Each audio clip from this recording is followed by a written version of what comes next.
sky split open like a clean tear in a sheet of blue. People on the street looked up at the same time.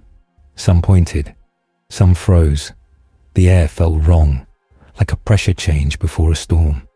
Izuku Midoriya was already falling. He had been running. He remembered that part. His legs pumping, his heart loud. The world around him had been noise and urgency, and the simple rule he always followed. Someone needs help. Then the light swallowed him. Now he was in open air, above tall buildings he had never seen, dropping fast toward a wide street full of cars and people. He snapped his arms out on instinct. His body tried to move like he had space to work with, like he had a plan and a familiar sky. He had neither. "Okay," he whispered through clenched teeth. "Okay, focus." His eyes tracked the street in quick pieces. A bus, a crowd near a corner store, a glass building with workers visible inside, a construction site where a crane arm was swinging. The tear above him pulsed once. Something invisible shoved the crane. The long metal arm jerked sideways.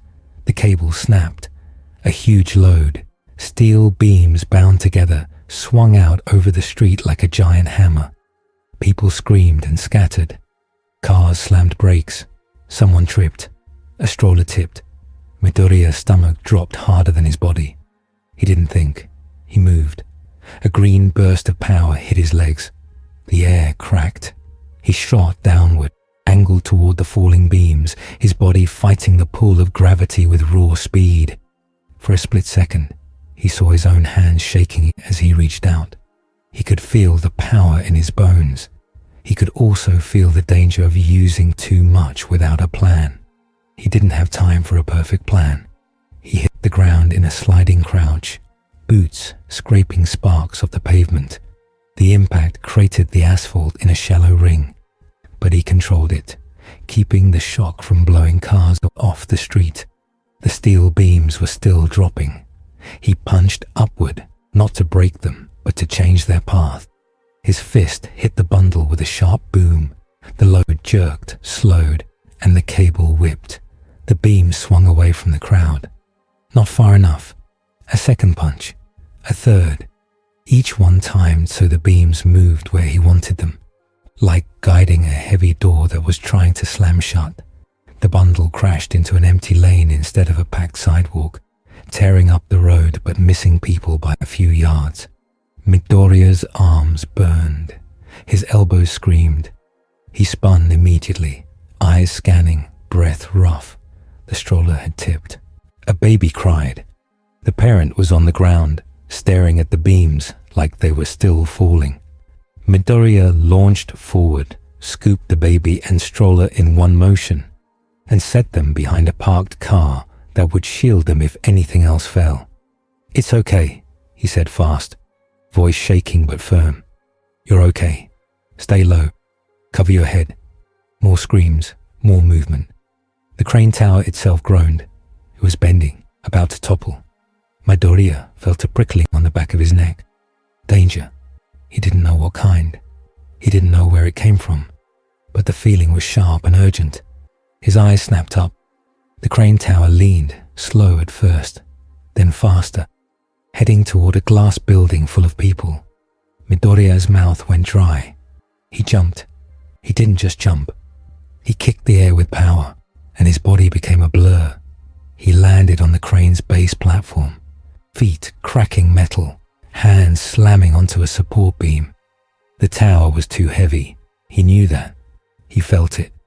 But he also knew one thing. If he didn't stop it, people would die. He wrapped a dark, whip-like energy around the crane's midsection, black whip, anchoring it to a nearby building's frame. The energy cords stretched. They screamed under strain like ropes about to snap. Midoriya shouted through the pain and pulled with everything he had. The crane stopped just short of the building, hanging at a horrible angle, held by a mix of bent metal and his own power.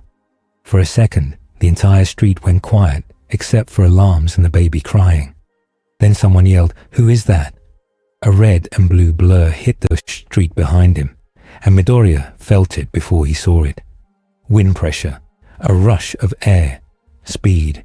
He turned and saw a man in a bright red suit with lightning symbols, standing in a ready stance, eyes wide with surprise and concern. The man took one look at the crane, at the snapped cable, at Midoriya's shaking arms, and then at the tear in the sky. "Okay," the man said, voice quick, trying to keep it light. "That's a lot. Hi. You, need a hand?" Midoriya blinked. His brain tried to grab onto something familiar. A hero costume, a symbol, a stance like a pro. But this suit, this symbol, it wasn't anyone he knew. He swallowed. "Yes, please." The crane. "Got it." The man vanished. In less than a heartbeat, the red blur was everywhere at once. People were pulled away from danger. Cars were pushed out of the fall zone. A knocked-over sign was caught before it smashed a person's head. Midoriya watched, stunned, while still holding the crane steady. That speed wasn't normal. It wasn't even like the fastest pros he'd seen. It was something else. The red-suited hero returned to Midoriya's side, breathing fine, like he hadn't done anything hard at all. "You're strong," he said, honest and a little amazed. Like, really strong. Midoriya's arms trembled harder. "You're fast." "Thanks," the man said, then frowned. His gaze flicked up to the tear again. That thing looks like trouble. Also, you just saved a lot of people. So, we're cool, right?" Midoriya tried to nod. His throat tightened. He was still holding the crane with Black Whip. His body felt like it was full of sparks and bruises, and he still didn't know where he was. A shadow passed over them, not from a cloud. Midoriya looked up. A figure floated above the street, cape hanging heavy, the S on his chest bright in the sun. Midoriya's breath caught. He knew that symbol. Everyone knew that symbol. Superman's eyes moved from the tear in the sky to Midoriya, calm but sharp. He lowered slowly, like he didn't want to scare anyone. Behind him, on a rooftop edge, a dark shape stood perfectly still, watching like a statue. Midoriya felt his danger sense tick again, softer this time. Not attack, but attention. Superman spoke first, voice steady. "Are you hurt?" Midoriya opened his mouth and nothing came out. The red-suited hero, Flash, Midoriya realized, because that had to be the Flash, lifted his hands. He just stopped a crane from flattening a building. So I think he's the good guy. But also he appeared out of a hole in the sky. So we should probably do the whole ask questions thing. Superman nodded once, understanding. The dark figure on the rooftop didn't move, but Midoriya felt his eyes like a weight. Superman's voice stayed gentle. "What's your name?" Midoriya's mind raced. If this was really Superman, then he wasn't home. This wasn't Japan. This wasn't his world. The tear in the sky pulsed again, like it was listening. Midoriya swallowed hard and looked from Superman to Flash, to the silent shadow on the roof. Then he forced his voice to work. I don't know where I am," he said, and before anyone could answer, the tear flashed brighter, like a camera going off in the sky. Somewhere far away, something noticed. The watchtower was quiet in a way that made Midoriya's skin itch. The air was clean, too clean. The floor was smooth. The lights didn't buzz. Nothing smelled like the street or smoke or sweat. It should have felt safe. Instead, it felt like being inside a giant test. Midoriya sat on a bench in a bright room with a clear wall that showed stars outside. The sight made his stomach flip. He had been in strange places before, but not like this. He flexed his fingers slowly. His arm still hurt from the crane. He could feel tiny injuries under the surface, the kind that didn't show but still mattered. A tall man made of metal and tech stood near a console, his single red eye scanning Midoriya like a camera. Cyborg. Midoriya knew the name now, because Flash had said it on the way up here. Flash had talked the whole time, like talking could keep everyone calm. "This is Victor," Flash had said. He's basically a walking supercomputer. Don't try to cheat at chess against him. He will destroy you." Cyborg hadn't laughed, but his voice had been polite. "Try to relax," Cyborg said now. "I'm reading energy patterns, not poking your brain." Midoriya nodded quickly. "Okay, thank you." Across the room, Superman stood with his hands behind his back, looking like a teacher waiting for a student to speak. And near the doorway, half hidden by the frame, Batman leaned against the wall. He didn't sit. He didn't smile. He barely blinked. Midoriya tried not to stare, but it was hard. Batman felt like a warning sign that had learned how to breathe. "You're not under arrest," Superman said, like he had heard Midoriya's thoughts. "We want to understand what happened, and we want to make sure you're okay." Midoriya swallowed. "I'm okay." Batman's voice cut in, low and flat. "That's not an answer." Flash, who had been hovering near the window, raised a hand like a kid in class. "To be fair, it is technically an answer, just not a satisfying one." Batman didn't look at him. "Quiet." Flash's mouth snapped shut. Then he whispered to Midoriya. "He does that." Midoriya's lips twitched in a tiny, stressed smile before it faded. Superman stepped closer, slow and careful. "We saw you stop a crane that would have killed people. That matters. But you also came through something we don't understand. You don't appear in any records, not in our systems, not in any known metahuman lists." Midoriya's eyes widened. "Metahuman?" Cyborg glanced up. "Our term for people with powers. Not all of them, but most." Midoriya nodded fast. "Oh, okay. In my world we say quirks." Flash blinked. "Quirks? That's kind of adorable." Batman's jaw tightened. "Focus." Midoriya felt heat rise in his face. He took a breath like All Might had taught him. In, out, slow. "I'm not from here," he said. Silence. Even Flash stopped joking. Superman didn't look surprised. He looked sad, like he already believed it. Cyborg's fingers tapped on the console. "That matches the readings. Your energy signature doesn't match any known metatype. It's not magic in the usual sense. It's not Kryptonian biology, obviously. It's stored, like a battery, but it's alive. It's moving through you." Midoriya's eyes flicked to Cyborg's red lens. "It's one for all." Batman's head tilted slightly. "Explain." Midoriya hesitated. His throat tightened again. Saying it out loud made it more real. He reached into his torn pocket. The fabric was ripped from the fall, but the notebook was still there, bent but not destroyed. His hero analysis notebook. He pulled it out carefully like it was something fragile. Flash leaned in right away. "Oh my God, he has a notebook. I love him." Midoriya opened it to a page filled with tight handwriting and small drawings of fight stances and arrows. He looked at Superman. "In my world, I was born without a quirk, without a power." Flash's eyebrows went up. "Wait, really?" Midoriya nodded. "I wanted to be a hero anyway." Batman's eyes didn't soften, but his focus sharpened, like the words mattered. Midoriya continued, forcing himself to keep it simple. "I met a hero, the greatest one, All Might." Superman's expression changed at the name, even though he didn't know it. He understood what the greatest hero meant. "He chose me," Midoriya said. "He gave me his power." Batman's voice was quiet. "Power transfer?" Midoriya nodded. "Yes, one for all can be passed on. It grows when it moves to the next person. Like saving strength inside a person, and then giving it to someone else." Flash frowned. "So it's like a legacy power." Cyborg's scan lines shifted. "That explains the stored energy feeling." Midoriya's hands tightened on the notebook.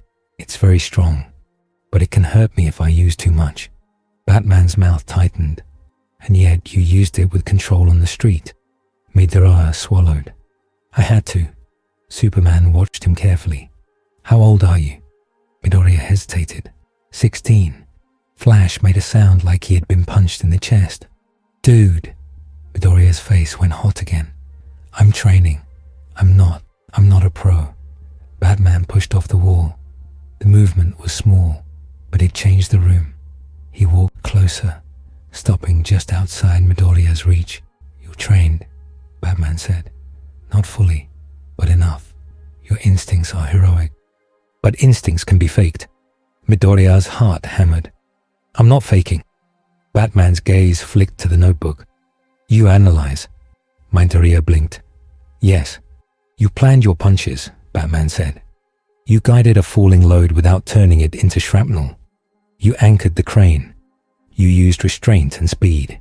You prioritized civilians. Midoriya's breath caught. Batman had seen everything. Batman's voice stayed even. That means you're either what you say you are, or you're dangerous in a very specific way. Midoriya forced his shoulders back, even though he wanted to shrink. I'm a hero. Flash raised both hands. I vote we believe him.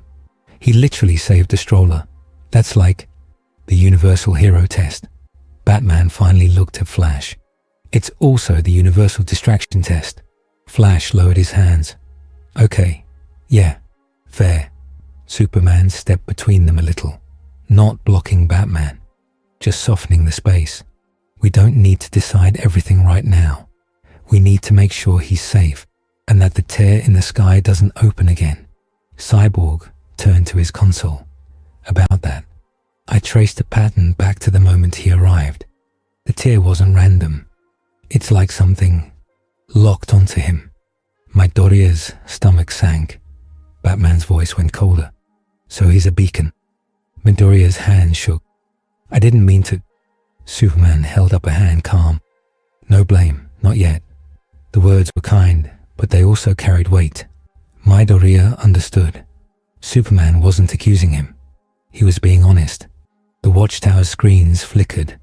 A map of Earth appeared, with one point glowing. The city, where Midoriya landed. Cyborg's eye narrowed.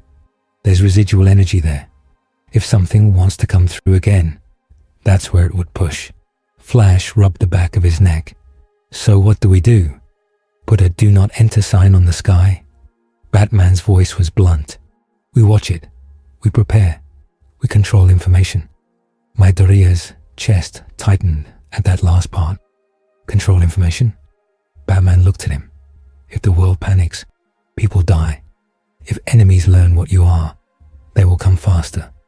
Midoriya's mind flashed to villains from his world, to how they hunted symbols, how they used fear like a weapon.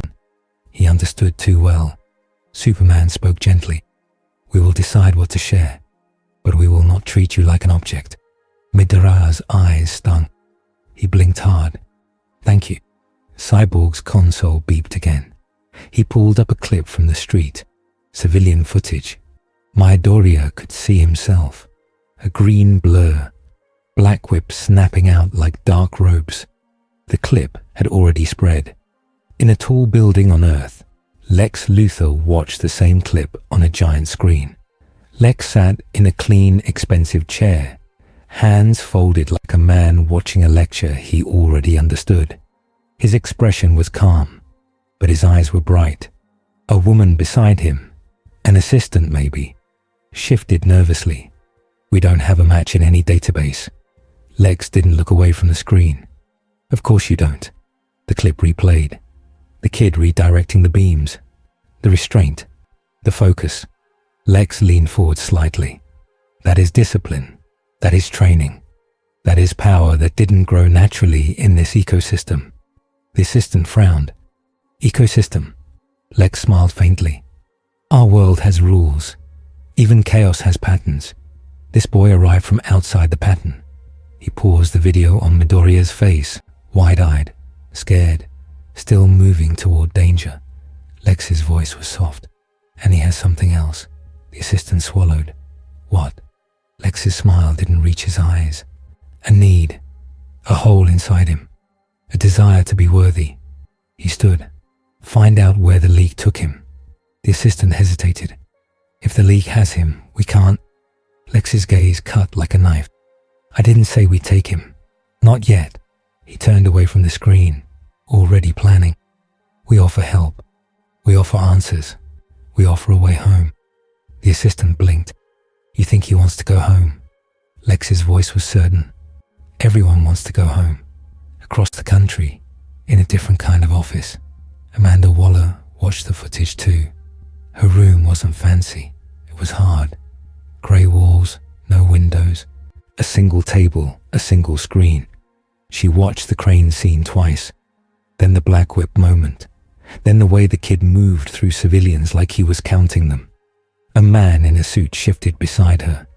We don't know what he is. Waller didn't blink. I know what he is.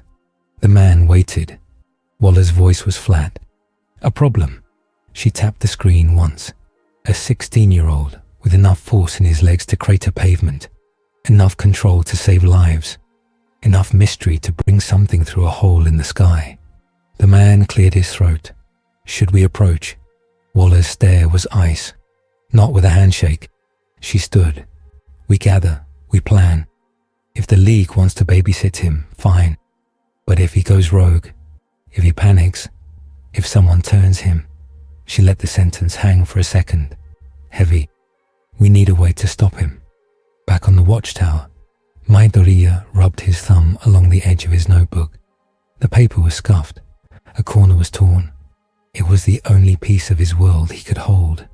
Superman sat across from him now, closer, like he had decided Midoriya needed a calmer presence. What's your name? Superman asked again. Not demanding, just asking the way you ask someone who deserves to be known. Midoriya's throat tightened. He looked at Batman, then Flash, then Cyborg. Batman's face didn't change. Flash looked hopeful. Cyborg looked neutral, but not cruel. Midoriya took a breath. I'm Izuku Midoriya, he said. The name landed in the room like a real thing. Superman nodded once. Izuku. I'm Clark. Flash waved. Barry. Cyborg gave a small nod. Victor. Batman didn't give a name. He didn't have to. But Midoriya said it anyway, because his notebook already had the symbol in the corner of a page. You're Batman, Midoriya said softly. Batman's eyes narrowed. How do you know that? Midoriya froze. Flash made a noise like he realized the problem at the same time. Oh, uh-oh. Midoriya's heart raced. In my world, you're a hero people know, like a story.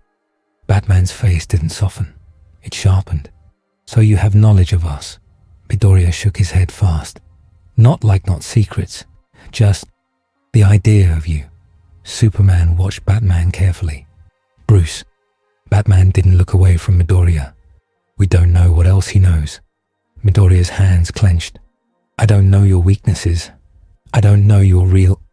He stopped himself, realizing how dangerous the wrong words could be. He swallowed. I didn't come here on purpose.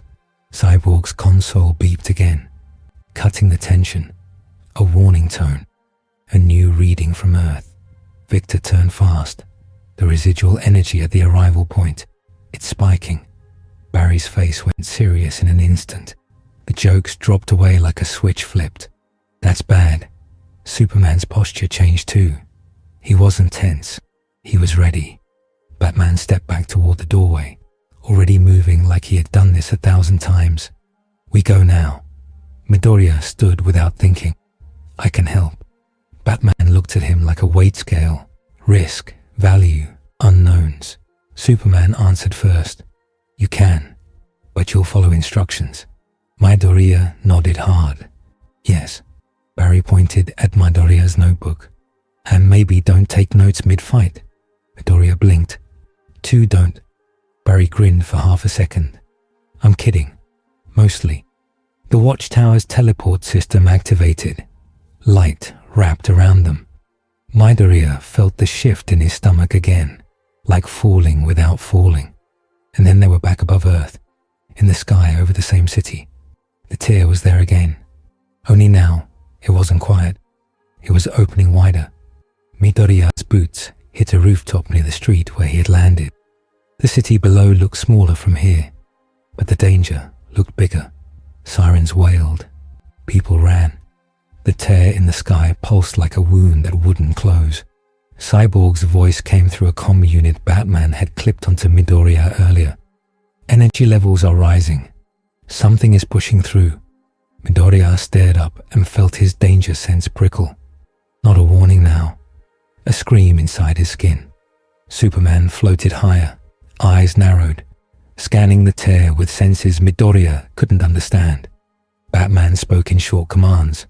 Flash, clear civilians in a 5-block radius. Diana, you're with me on ground control. Victor, find the signal source. Clark, you take whatever comes out first. Wonder Woman landed beside Batman on the rooftop, sword and shield ready, expression steady and fierce. She looked at Midoriya once, quick, like she was measuring his courage. Midoriya straightened without meaning to. Flash gave a 2-finger salute and vanished, a red streak whipping down toward the streets. Midoriya swallowed hard. His heart pounded, but his mind was clear. Save people. That never changed. The tear flashed. A shape dropped out. Then another. Then many. They were grey and armoured, with glowing eyes and wings that looked like metal. They fell in a swarm, then corrected their flight in perfect formation. Parademons. Midoriya didn't know the name, but he understood what they were the moment he saw the way they moved. Not wild, not scared. Soldiers. The first wave hit the street, smashing windows and denting cars like they were made of paper. They grabbed people. They herded them toward the open space beneath the tear. Midoriya's stomach twisted. They're taking them. Batman's voice was sharp. Yes. Wonder Woman's jaw tightened. To what end? Cyborg answered from comms. Unknown. But they're moving like they have orders. Superman shot down like a meteor in reverse, a blur of blue and red. He didn't slam into the street to show off. He landed between the parademons and a group of trapped civilians, hands open. Back, he said, voice calm, but absolute. The parademons didn't hesitate. They attacked. Superman moved faster than Midoriya's eyes could follow. In one smooth motion, he grabbed 2 parademons by the neck armor, spun, and threw them into the air so high they became dots.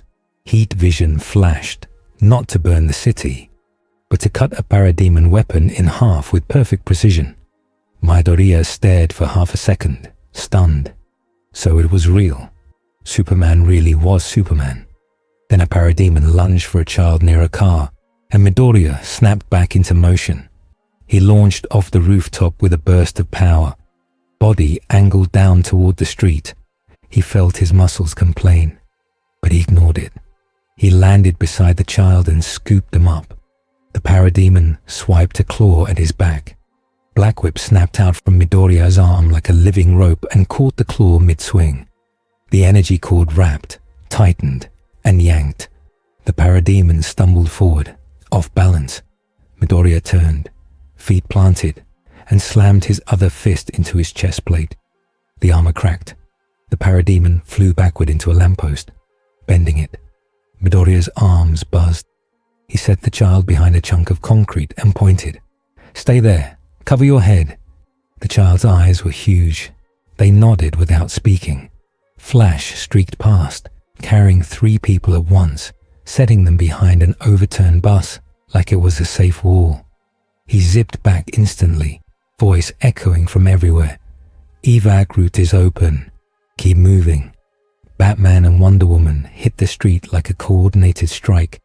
Batman fired a line to yank a parademon off a woman's shoulder. Wonder Woman caught another parademon swing with her shield and drove it back with a clean, powerful kick.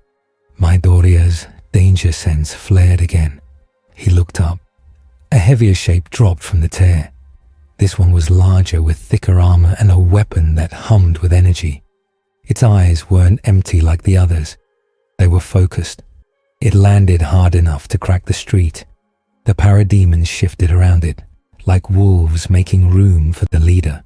Superman floated a few feet above the ground, eyes locked on it. You're not from here. The big one didn't answer in words Midoriya understood. It made a sound like a growl through metal. Then it pointed the weapon at the civilians Flash was moving. Midoriya's body moved before his thoughts caught up. He sprinted, then kicked off the ground into a wide leap. The weapon fired a beam. Midoriya twisted in the air, grabbed the edge of a building with Black Whip, and swung like a pendulum, pulling his body out of the beam's path. The beam hit the street instead, carving a hot line through asphalt. Midoriya's heart jumped.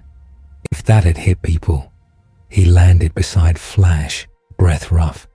That one is aiming at civilians. Flash nodded fast, eyes sharp. Yeah, that's not polite. Batman's voice cut in. He's trying to force our hands. Midoriya looked at the swarm again and saw it clearly now. The parademons weren't just attacking randomly. They were pushing people toward the open space under the tear, like they needed a crowd, like they needed panic.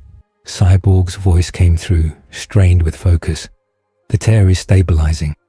It's not closing on its own. Something on the other side is using a frequency. I can't lock it yet. Batman spoke without hesitation. Then we break their formation and pull civilians out of the center. Wonder Woman raised her shield. We can do that. Superman's voice stayed calm. We do it without turning the city into rubble. Midoriya swallowed. He felt a familiar pressure in his chest. The need to do more. To be faster. To be everywhere. He couldn't be everywhere. But maybe he could be in the right place. He reached for his notebook without thinking, then froze. Barry's earlier joke flashed in his mind. He shoved it back into his pocket. Not now. He closed his eyes for a split second. Danger sense hummed like a warning bell. He opened his eyes and acted. Midoriya shot toward the densest group of civilians being pushed. He didn't hit the parademons with full power. He used bursts to reposition. A kick to knock one away. A shoulder check to break a line. Black Whip to yank a person out of a parademon's grip. Move, he shouted to the crowd. Go with the red hero. Don't stop. Flash heard him and adapted instantly, turning Midoriya's shouted commands into a clear path. Green Kid says follow me. We're doing that. Let's go. Batman noticed too. He shifted his plan without saying it out loud. He moved Midoriya into the role of a wedge, a human battering ram with a conscience. The big armored leader stomped forward, weapon raised again. Superman shot in, grabbed the weapon barrel, and bent it upwards so it fired into the sky instead of the street. The leader snarled and punched Superman in the chest. Superman didn't fly back much. He moved maybe a foot, but the punch cracked the pavement under him. Midoriya's eyes widened. Whatever that thing was, it had real strength. Superman's face didn't change. He grabbed the leader's arm, twisted and forced it down, locking the joint. Then he threw the leader into an empty intersection, away from people. Wonder Woman was there immediately. Shield first, sword ready, stance perfect. You will not take these people, she said, voice full of steel. The leader swung its arm, trying to catch her. She ducked cleanly, and her lasso snapped out, wrapping the leader's wrist. Batman fired explosive gel at the leader's boots. Not to kill, but to pin. The leader tore free anyway. Midoriya saw it, and felt his mind race. Strong, focused, not dumb. And the swarm was still hurting people. Cyborg's voice came through. I'm seeing a second signal. It's tethered to the boy. Midoriya's blood went cold. To me. Victor didn't answer right away. It's not your fault, but whatever opened this, it tagged your energy signature when you came through, like putting a marker on you. Batman's voice was tight. I told you he's a beacon. Superman snapped, not angry but sharp. Not now. Midoriya's chest hurt. A marker, a tag. He remembered the flash in the sky when he arrived, the way it pulsed like it was listening. He forced the fear down. Fear didn't help civilians. He looked at the tear again and made a choice. If the enemy wanted the center space under the tear, then he would not let civilians stay near it. But he also saw another truth. If the tear stayed open, this would never stop. He needed to help close it. "Batman!" Midoriya shouted. Batman's head turned, eyes locked on him immediately. "Speak," Midoriya pointed up. "If we break their push and clear the center, can Cyborg lock onto the signal better?" Cyborg answered before Batman could. "Yes, less interference, less chaos, cleaner pattern." Batman's voice was blunt. "Then do it." Midoriya nodded once. He pushed power into his legs and shot forward, not toward the leader, but toward the swarm's tightest line. He used Black Whip like a net, snapping it across the street to snag 3 parademons at once. He yanked them into each other, then slammed the group into a wall away from people. He didn't smile. He didn't celebrate. He moved. A parademon grabbed a man by the collar and tried to lift him. Midoriya hooked Black Whip around the man's waist and pulled him free. He set the man down and shoved him toward Flash's evacuation path. "Run," Midoriya said. "Don't look back." The man stumbled, then ran. Danger sense spiked. Midoriya twisted. The leader had broken away from Superman and Wonder Woman and was charging towards Midoriya, weapons sparking again, eyes locked on him like a target. "So it does want me," Midoriya thought. His mouth went dry. Superman moved to intercept, but the leader changed direction at the last second, like it expected Superman to do that. Batman saw it too. "It's baiting." Wonder Woman's voice was sharp. "It's hunting him." Midoriya didn't have time to fear that.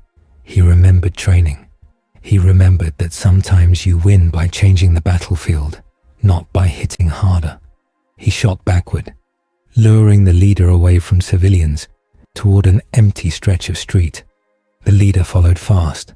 Midoriya felt the heat of the weapon as it fired. He used Black Whip to swing around a corner. The beam cut through a billboard behind him, melting metal. Midoriya landed in an empty lot, dust rising around his boots. He faced the leader. His heart hammered, but his eyes were steady. The leader raised the weapon and rushed in close, trying to keep Midoriya from dodging. Midoriya stepped in too. At the last second, he dropped low, sliding under the weapon arm, and struck the leader's knee joint with a sharp, controlled smash. The armor cracked. The leader stumbled. Midoriya didn't stop. He snapped Black Whip up, wrapping it around the leader's weapon arm, and pulled hard to yank the weapon away from the leader's aim. The leader roared and tried to rip free. Midoriya gritted his teeth and pushed more power into his arms. His muscles screamed. He thought of All Might's voice. "Don't waste motion. Don't waste heart." He used his whole body, not just his arms. He planted his feet, pulled and spun. The leader's weapon arm swung wide. Superman appeared like a flash of blue and red, grabbed the weapon, and ripped it free with clean, unstoppable strength. The leader turned, shocked for half a second. Wonder Woman hit it with her shield, driving it backward. Batman's smoke pellets burst at its feet, blocking its sight. Midoriya used the smoke as cover, not to run, but to move to the leader's blind side. He struck again, not at the head, not to kill, but to disable. A clean hit to the elbow joint. The leader's arm jerked and went weak. It stumbled, furious, and then it stopped fighting them. It turned its face up to the tear, and it screamed. The tear responded. A pulse rolled out across the street like a low thunder wave. The parademons froze for a split second, then moved faster, grabbing harder, pushing again. Cyborg's voice snapped through comms. "That pulse is the key. I have the pattern." Batman's voice was immediate. "Then close it." Cyborg's tone was strained. "I can't close it alone. I can disrupt the frequency, but the tear is anchored. It needs a counterforce." Superman's eyes narrowed. "A mother box," Cyborg confirmed. "Something like it. The anchor is on the other side, but it's sinking with a point here." Midoriya looked around fast. His danger sense pointed, not at the tear, at the street beneath it, at a specific spot. A parademon dropped a small device there, a glowing cube-like piece of tech that pulsed in time with the tear. Midoriya's chest tightened. That, he moved. The leader tried to stop him. A Wonder Woman pinned it with her lasso and drove her heel into his chest. Batman threw a blade that clipped a parademon's wing and sent it crashing. Flash appeared beside Midoriya for half a second, eyes wide. "You're going for the glowing thing, aren't you?" Midoriya nodded. "Yes." Flash grinned like he couldn't help it. "Okay, cool, because that's what I was going to do too." They sprinted together. Midoriya reached the device first, hands out. His danger sense screamed again. Trap. He didn't touch it. He grabbed the asphalt around it instead with Black Whip, yanked up a slab of street like pulling a rug, and flipped the entire chunk, device and all, into the air. A blast fired from the device a split second later, but it blew into open sky instead of into Midoriya's hands. Flash let out a short laugh. That was smart. Midoriya's breath came in sharp. "I've been tricked before." Superman shot up, catching the flipped slab mid-air like it weighed nothing. He held it away from the city. Cyborg's voice rose. "Now, I'm disrupting the frequency." Cyborg's tech flared. The watchtower systems linked through him, feeding power and code into a pattern that matched the pulse they had just seen. The tear trembled. For 1 second, it looked like it might close. Then it pushed back. The leader, still trapped in Wonder Woman's lasso, snarled and slammed its fist into the ground. The parademons around the city screamed in response and surged toward the center again, like they were trying to feed the tear with bodies and panic. Midoriya's mind snapped into the simplest truth. They need chaos, so we stop the chaos. He turned to Flash. "Get them out of the center. All of them." Flash nodded once, serious now. "On it." He vanished again, a red streak weaving through streets. Midoriya sprinted toward the center zone, body moving with purpose. He didn't waste time fighting every parademon. He used his power to create space. He broke lines. He yanked civilians free. He pushed people toward exits. His arms burned. His legs shook, but he kept moving. Superman hovered above, eyes glowing with controlled heat vision, cutting down parademon weapons, slicing their tech, never aiming at a person. Wonder Woman held the leader in place, using strength and skill, refusing to let it reach Midoriya again. Batman moved through the chaos like a shadow with a plan, placing devices, directing police lines, keeping panic from becoming a stampede. Cyborg's voice strained. "The tear is weakening. I need one more push. Something with the same kind of stored energy signature. Something that can oppose the anchor." Midoriya's stomach dropped. He understood before anyone said it. Cyborg needed a battery. A living one. Superman's voice came fast and firm. "No, he's 16. Midoriya's heart hammered. Batman's voice was colder. "We don't have time to argue." Midoriya swallowed hard. He looked at the tear. He looked at the civilians running. He looked at Flash carrying a child and a grandmother at the same time, setting them behind cover without slowing. He looked at Superman, who was trying to protect everyone at once, including him. Midoriya's hands clenched. He had made choices like this before, not because he wanted pain, because he wanted people to live. "I can do it," Midoriya said. Superman turned, eyes sharp. "Izuku." Midoriya cut him off, voice shaking but steady. "Tell me what to do." Cyborg spoke quickly. "I need a burst of your stored energy directed into my disruption field. Not random, controlled, like a pulse that matches my timing." Midoriya nodded hard. "Okay."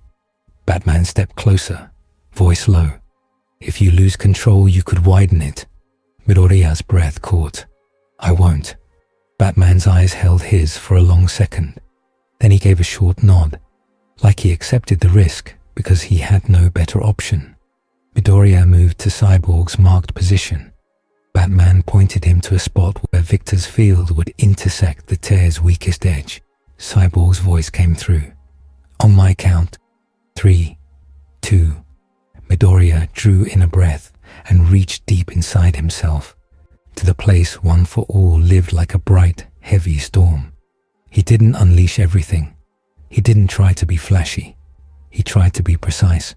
1. Cyborg shouted. Midoriya released a controlled pulse through his arms and core, pushing it outward like a shove, not a punch. He aimed it into the field Cyborg had built, letting Victor's tech shape it. The air snapped. The tear shuddered hard. The edges of it flickered like a screen losing signal. For a heartbeat, Midoriya felt something on the other side. Not a person he recognized, not a voice, a presence, cold, heavy, patient. It didn't speak. It noticed him. Midoriya's danger sense screamed so loud it almost made him fall. Superman's hand caught his shoulder instantly, steadying him. The tear began to close. Not smoothly, not gently. It shrank in jerks, fighting like a creature that didn't want to die. Parademons shrieked. Some pulled upward like strings yanked from above. The leader roared and tried to break free.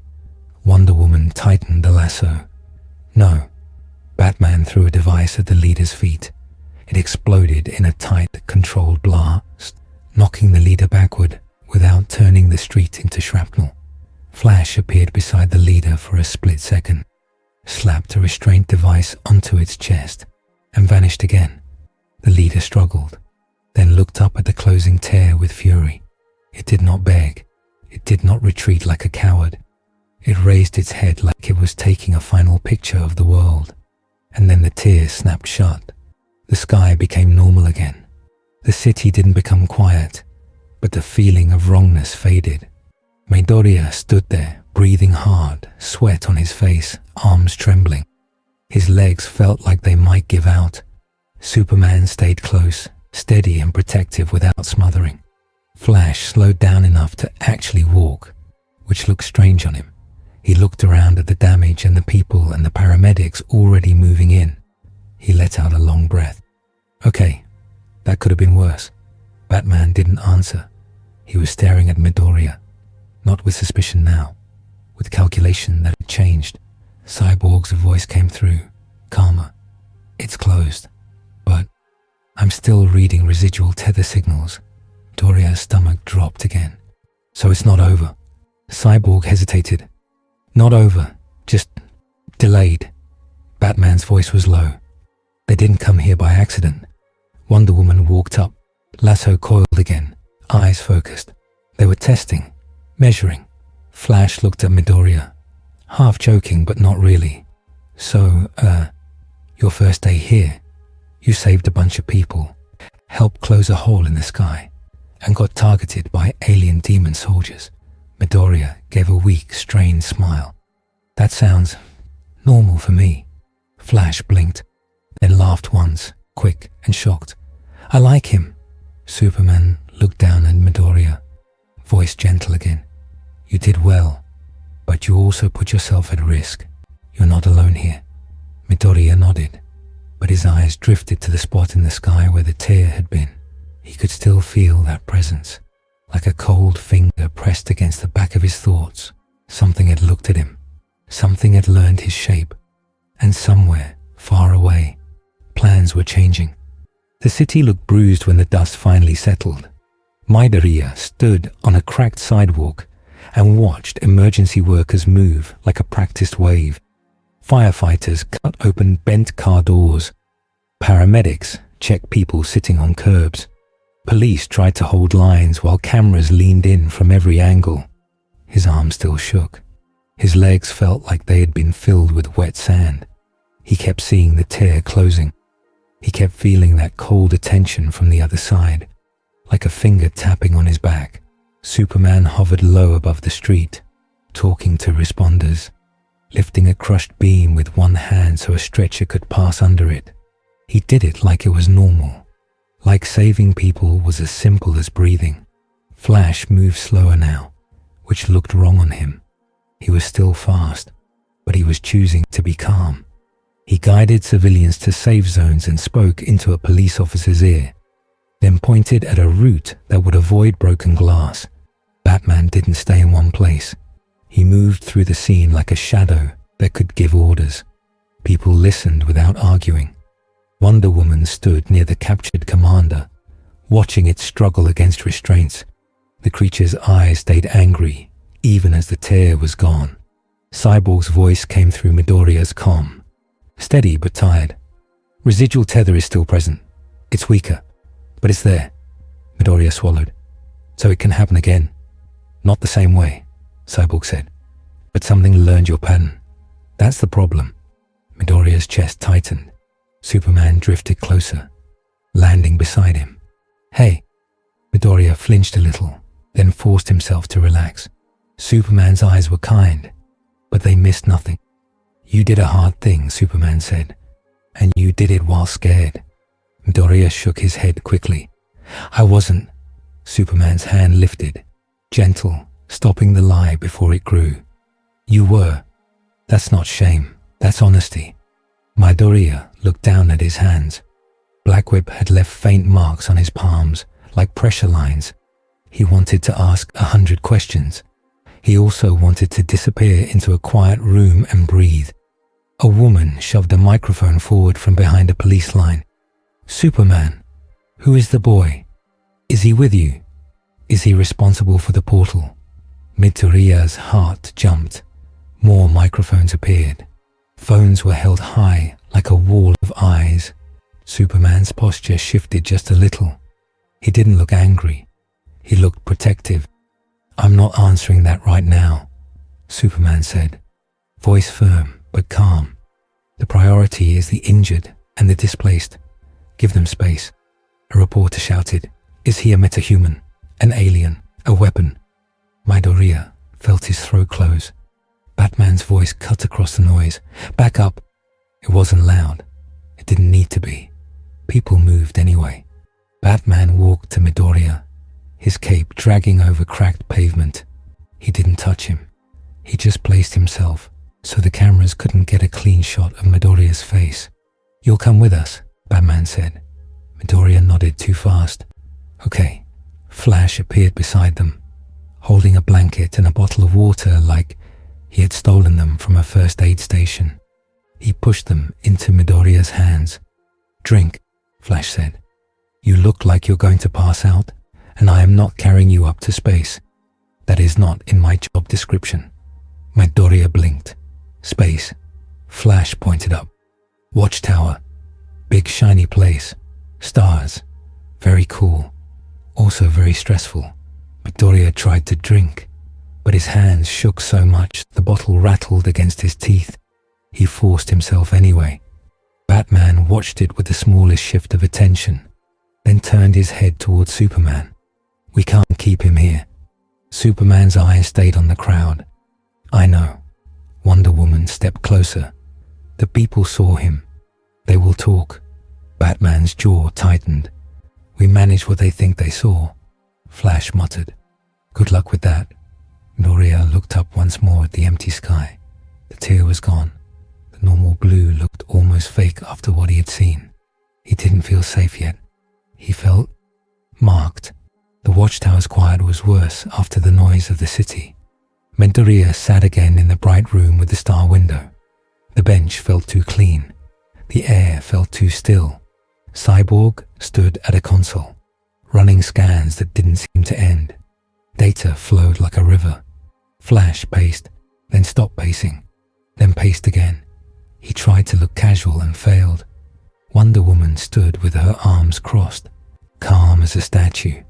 Batman stayed near the wall, like he had in the first debrief. He watched Midoriya the way Midoriya watched villains back home, without blinking, without wasted motion. Superman stood closer this time, like a steady post in a storm. Cyborg broke the silence first. The portal signature is gone, but the tether is not. It's tied to Izuku's energy pattern. Whoever sent the scouts can try again if they find the right leverage. Flash raised a hand. Leverage like what? A bigger portal. A magic thing. What do you call it? A boom tube. Cyborg nodded once. Something like that.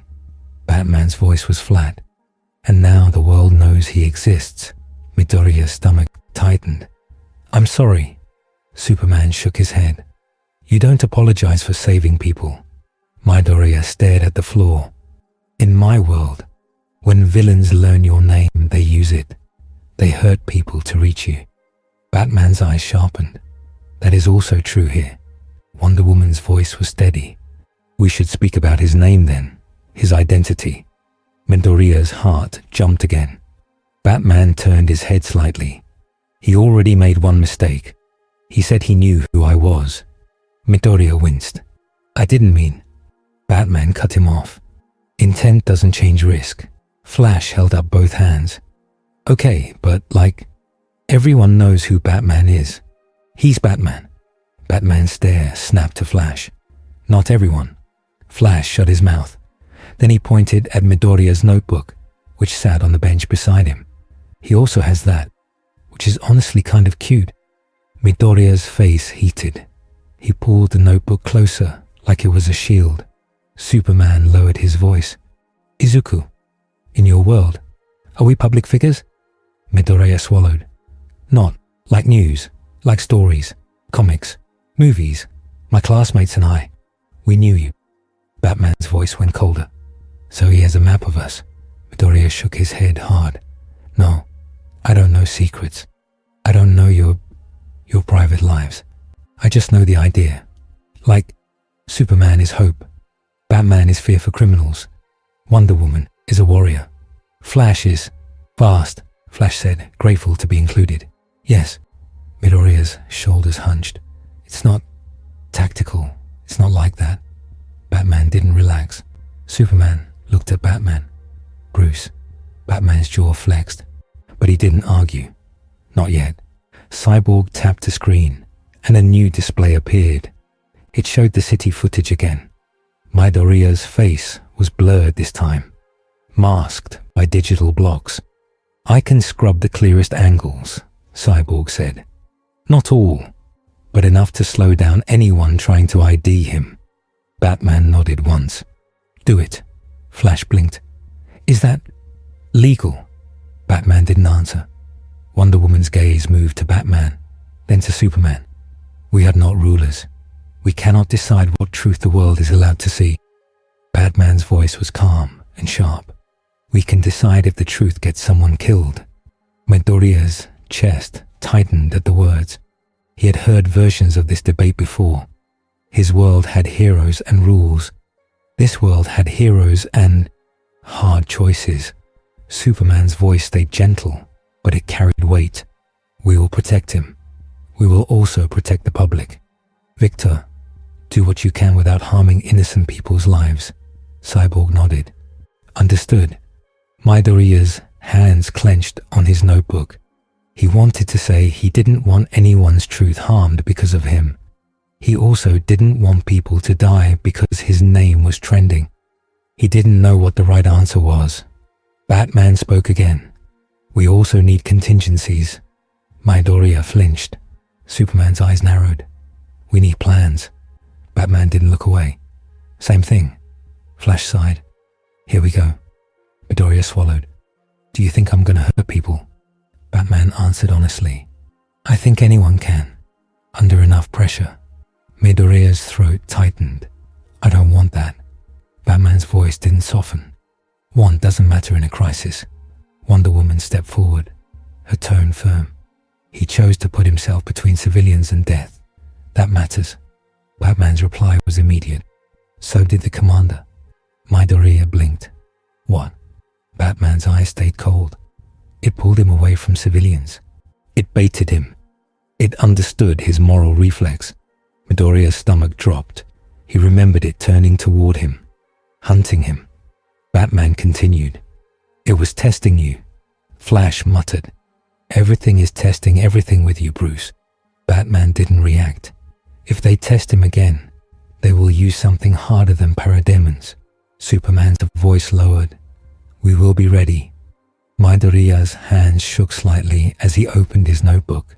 He didn't mean to. It was just what he did when his brain tried to calm itself. He flipped to a blank page. Superman watched him.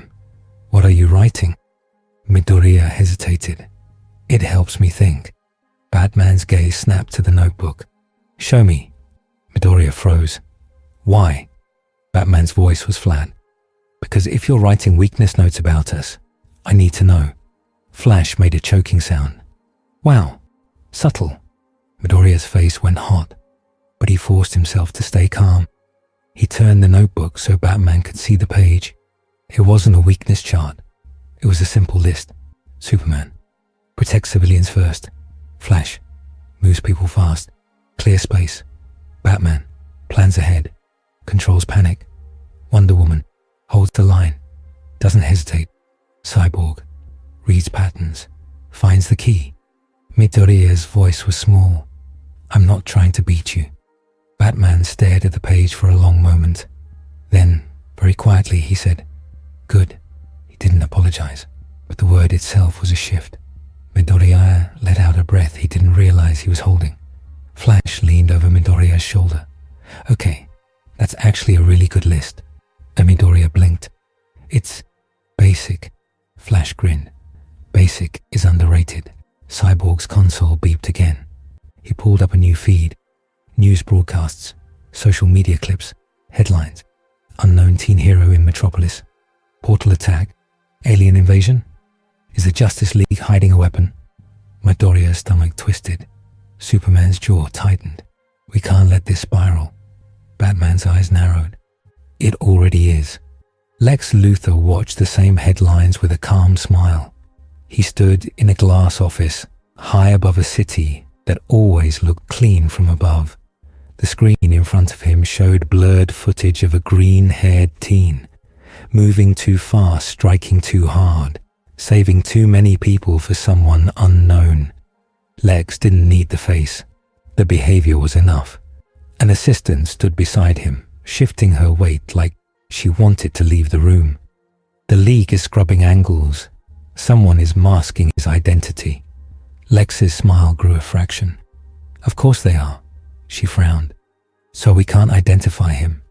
Lex turned, finally looking at her. We don't need his name to understand his value.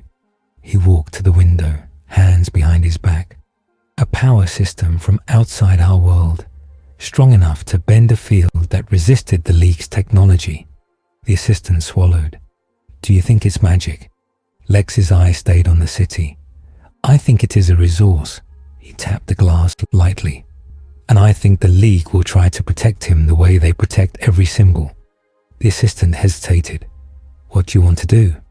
Lex's voice stayed soft, almost kind. We offer help, publicly.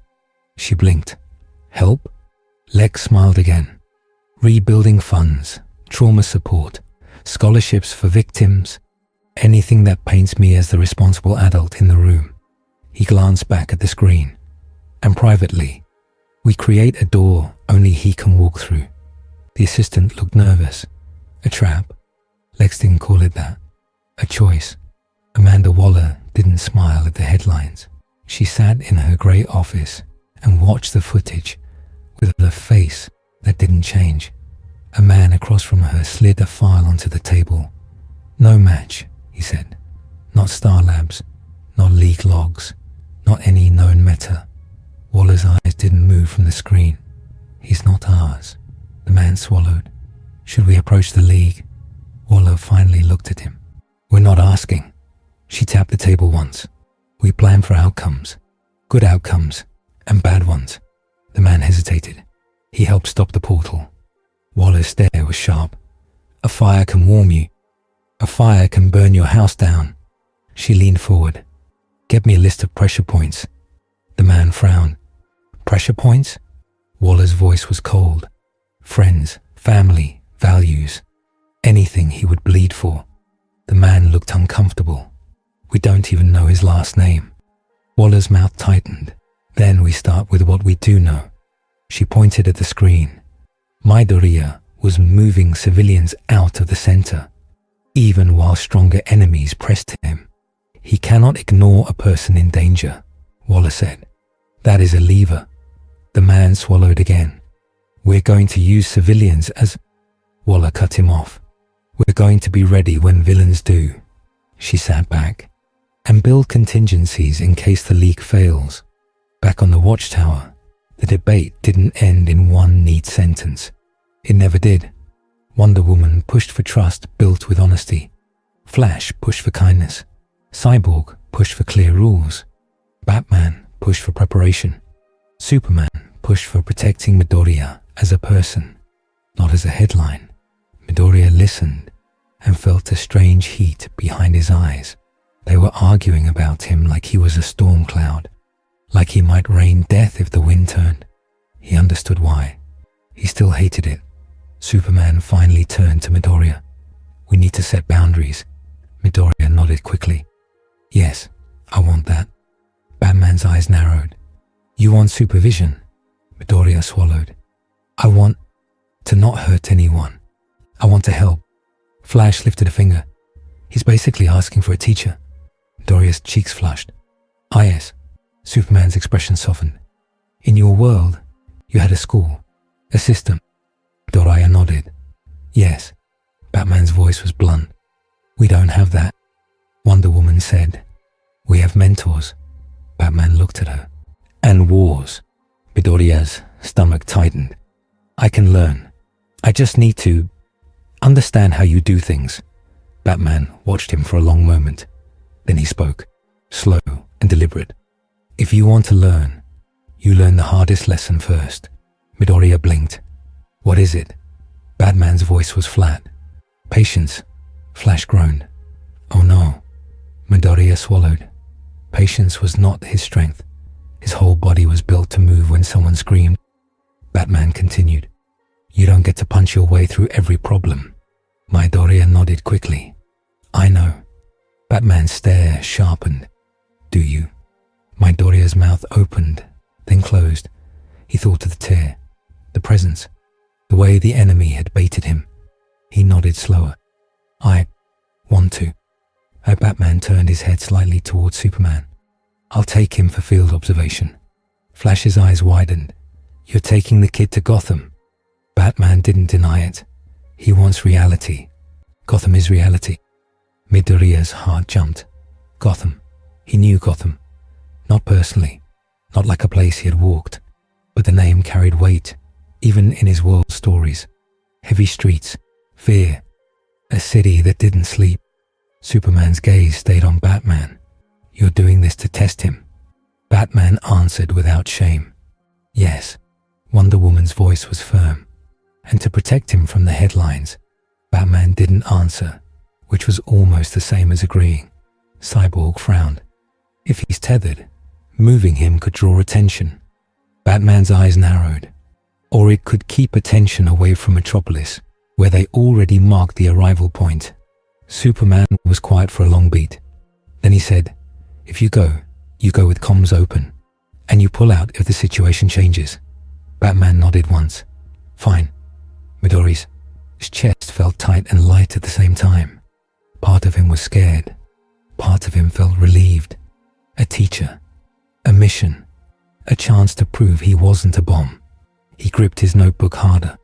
He didn't see the way Batman's eyes flicked to it again, like he had just realized the notebook might become useful.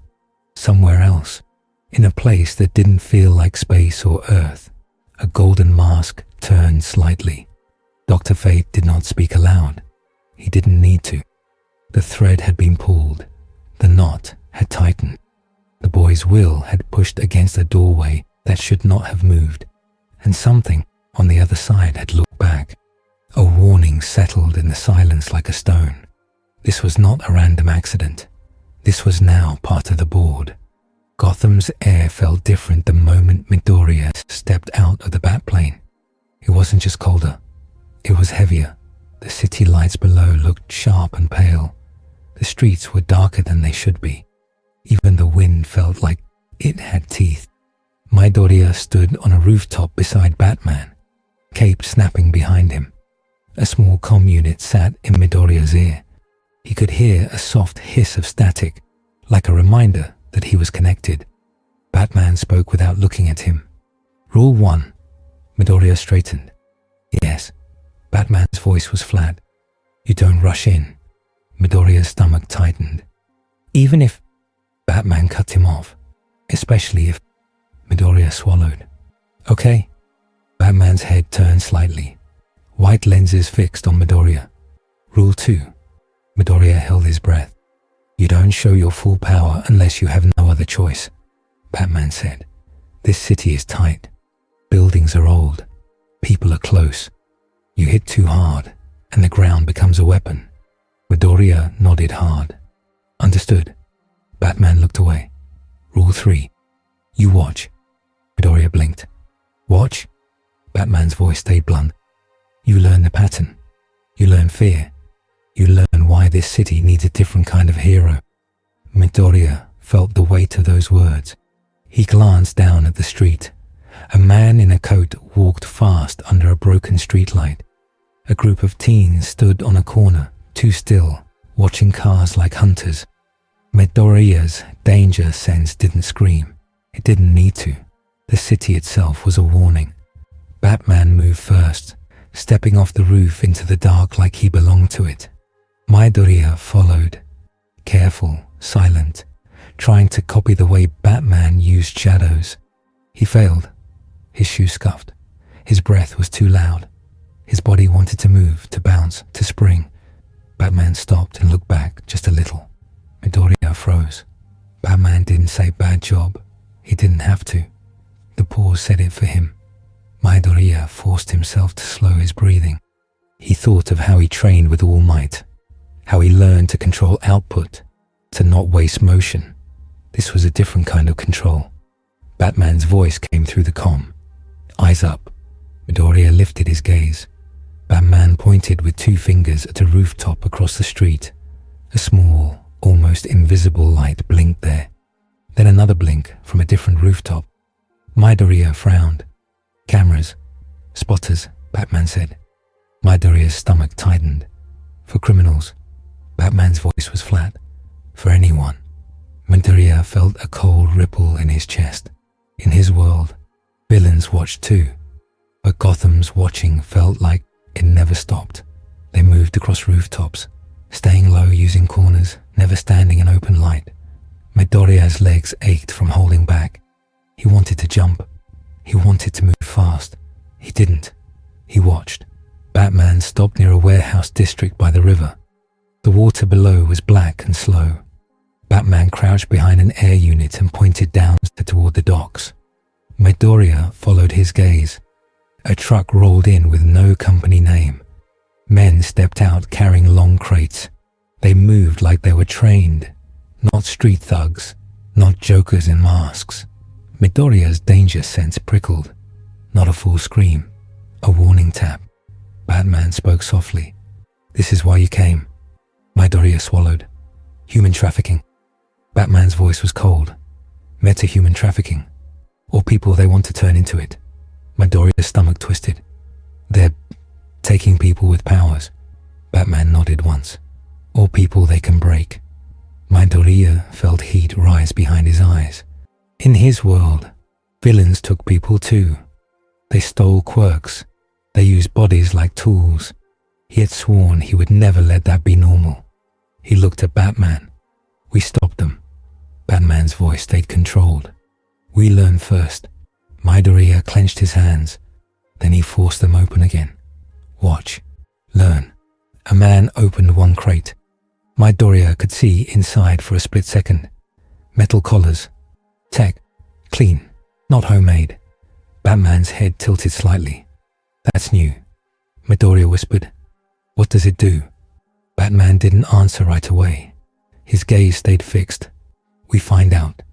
They moved lower, silent, dropping into the shadows between stacked containers.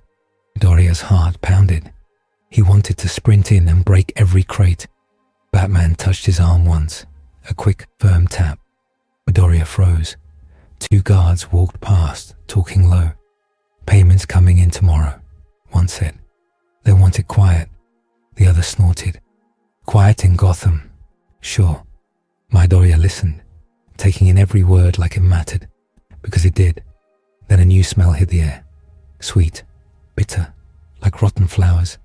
Midoriya's danger sense spiked. He turned his head fast. A thin gas rolled between containers, hugging the ground. Batman's voice snapped through the calm. "Mask, now." Midoriya blinked. "Mask." Batman tossed him something small. Midoriya caught it and saw a compact breathing mask. He slapped it on fast. Batman was already wearing his. The gas spread in a smooth wave. Men below coughed. One guard laughed suddenly, high and panicked, like he heard a joke no one else could hear. Another screamed and fired his gun into the air. Chaos exploded at the docks. Midoriya's chest tightened. "What is that?" Batman's voice was sharp. "Fear toxin." Midoriya's stomach dropped. Scarecrow. He knew the name. Not as a real person he had met, but as a nightmare story made real. Midoriya looked down and saw workers stumbling, grabbing their heads, running in circles. The crates tipped. One opened fully, and a collar slid across the ground. Batman's voice was controlled. "He's using the toxin as cover." Midoriya's mind raced. "So the shipment escapes while everyone panics." Batman moved. "Yes." Midoriya followed. But the moment he stepped into the gas's edge, his danger sense screamed like a siren. His vision flickered. For a split second, the dock lights became the bright training fields of UA High. He heard a voice. Not here. All Might's voice, tired and sad. "You broke yourself again." Midoriya's breath hitched. He shook his head hard. "No." The voice came again, closer. "You can't save them all." Midoriya's knees almost buckled. Batman's hand grabbed his shoulder firm. "Stay with me." Midoriya blinked, gasping through the mask. The dock snapped back into view. Batman's eyes were on him. "You're reacting. You're not immune." Midoriya's voice came out rough. I saw..." Batman cut him off. Later, he tossed something small to the ground. It popped, releasing a clean mist. Midoriya's vision steadied. His danger sense eased slightly, like the volume had been turned down. "Antidote mist," Batman said. "Breathe." Midoriya breathed. He hated that he needed help. He also felt grateful. Batman moved forward, pulling Midoriya with him into the chaos. They hit the docks hard, but not loud. Batman disabled a guard with a fast strike and a wire wrap. He moved to the next before the first hit the ground. Midoriya's body wanted to explode with power. He didn't. He used bursts, small and controlled, to get behind crates, to yank a gun away with Black Whip, to pull a terrified worker out of a collision path. Fear toxin made people unpredictable. A man ran straight toward a falling crate, eyes wide, screaming. Midoriya snapped Black Whip around the man's waist and yanked him back, hard enough to save him, gentle enough not to break him. "You're safe," Midoriya said quickly, even though the man couldn't hear it through his own panic. A figure appeared on a container roof, tall and thin, wearing a mask and carrying a sprayer. Scarecrow. He raised the sprayer like a blessing. The gas thickened. Midoriya's danger sense screamed again, and the world tried to twist. This time he saw his mother crying. He saw his classmates lying still. He saw himself standing over a ruined city, with everyone staring like he had failed. His throat closed. Then he heard Batman's voice, sharp and real. "Izuku." Midoriya latched onto it like a rope. He dug his nails into his palm through his glove. "Pain. Real. Here." He forced his eyes to focus. Scarecrow was still there. Not a ghost, not a memory. A man using fear like a weapon. Midoriya's anger rose like fire. He stepped forward, and Batman grabbed his arm again. "No," Batman said, reading him instantly. "You don't take the bait." Midoriya's breathing shook. "He's hurting people." Batman's voice was low and hard. "That's the point. He wants you wild. He wants you careless." Midoriya clenched his jaw. He hated it, but he understood. He swallowed and nodded once. Batman released him and fired a grapple line. He yanked himself upward toward Scarecrow. Scarecrow turned, almost bored. Like Batman was expected, Midoriya's danger sense flared from the side. He twisted. A net shot toward him from a hidden launcher. It wasn't rope netting. It was tech. Thick cables, weighted edges. Midoriya snapped Black Whip out to catch it mid-air, but the net sparked and fought, like it had a current running through it. Midoriya's arms jolted. He gritted his teeth. Electric? Batman's voice came through the comm. Not mine. Midoriya's stomach tightened. This wasn't just Gotham crime. Someone brought special tools. The net pulled harder, trying to wrap him fully. Midoriya made a fast choice. He didn't yank with raw strength. He didn't want the net to snap and whip into civilians. He stepped forward and slammed his foot into the ground with a controlled shock, cracking the dogwood and making the net bounce upward for a split second. Then he used that moment to whip Black Whip around the container corner and pull himself sideways out of the net's path. The net hit the ground and sparked, then went still. A new figure stepped out from behind a truck. Not Scarecrow. Someone in tactical gear, face covered, posture calm. A professional. A rifle was in their hands, but the barrel wasn't aimed at Midoriya's head. It was aimed at his legs. A capture shot. Midoriya's danger sense screamed. He dodged, the shot tearing through a container behind him. The professional didn't panic. They adjusted aim instantly. Midoriya's heart pounded. This was not a random gunman. Batman's voice snapped through comms. They're trying to take you alive. Midoriya's chest tightened. Why? Batman didn't answer. He was busy fighting on the roof. Scarecrow shrieked as Batman reached him, swinging a hook weapon. Batman dodged, struck, and kicked the sprayer away. The fear toxin canister clattered and rolled. Midoriya's mind raced. Parademons had hunted him. Now humans were hunting him. He felt the invisible net closing. The professional fired again. Midoriya used Black Whip to yank a metal plate up as a shield. The shot hit it and sparked. He moved fast, closing distance before the shooter could keep sniping. He didn't go full power. He didn't want to turn the dock into splinters. He used speed, footwork, bursts. The shooter stepped back, calm, trying to keep space. Midoriya saw the pattern in their steps. He pictured it like a diagram in his notebook. He moved left instead of right. The shooter corrected. Midoriya snapped Black Whip low, wrapping the shooter's ankle, and yanked. The shooter hit the ground hard, then rolled, trying to cut the whip with a blade. Midoriya pulled the whip back before it could be sliced, then slammed his knee down beside the shooter's shoulder, pinning them without breaking bones. Who sent you? Midoriya demanded, voice shaking. The shooter didn't answer. Instead, a small device on their chest blinked. Midoriya's danger sense screamed. Batman's voice roared through comms. Move! Midoriya grabbed the shooter's collar and threw them away from the truck in a burst of controlled power. A moment later, the device popped with a sharp flash and thick smoke. Not a bomb. A distraction. The shooter vanished into the smoke, like they had rehearsed it 100 times.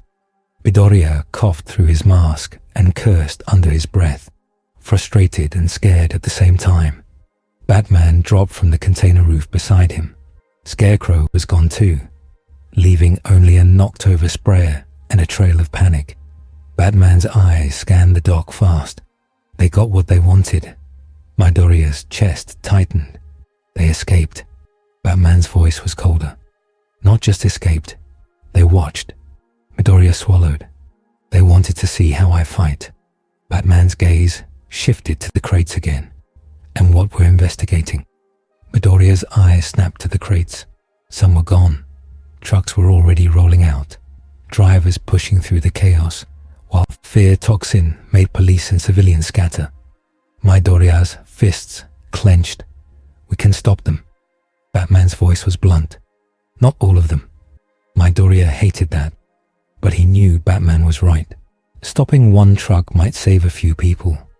Letting panic spread might kill many more. Midoriya forced himself to breathe.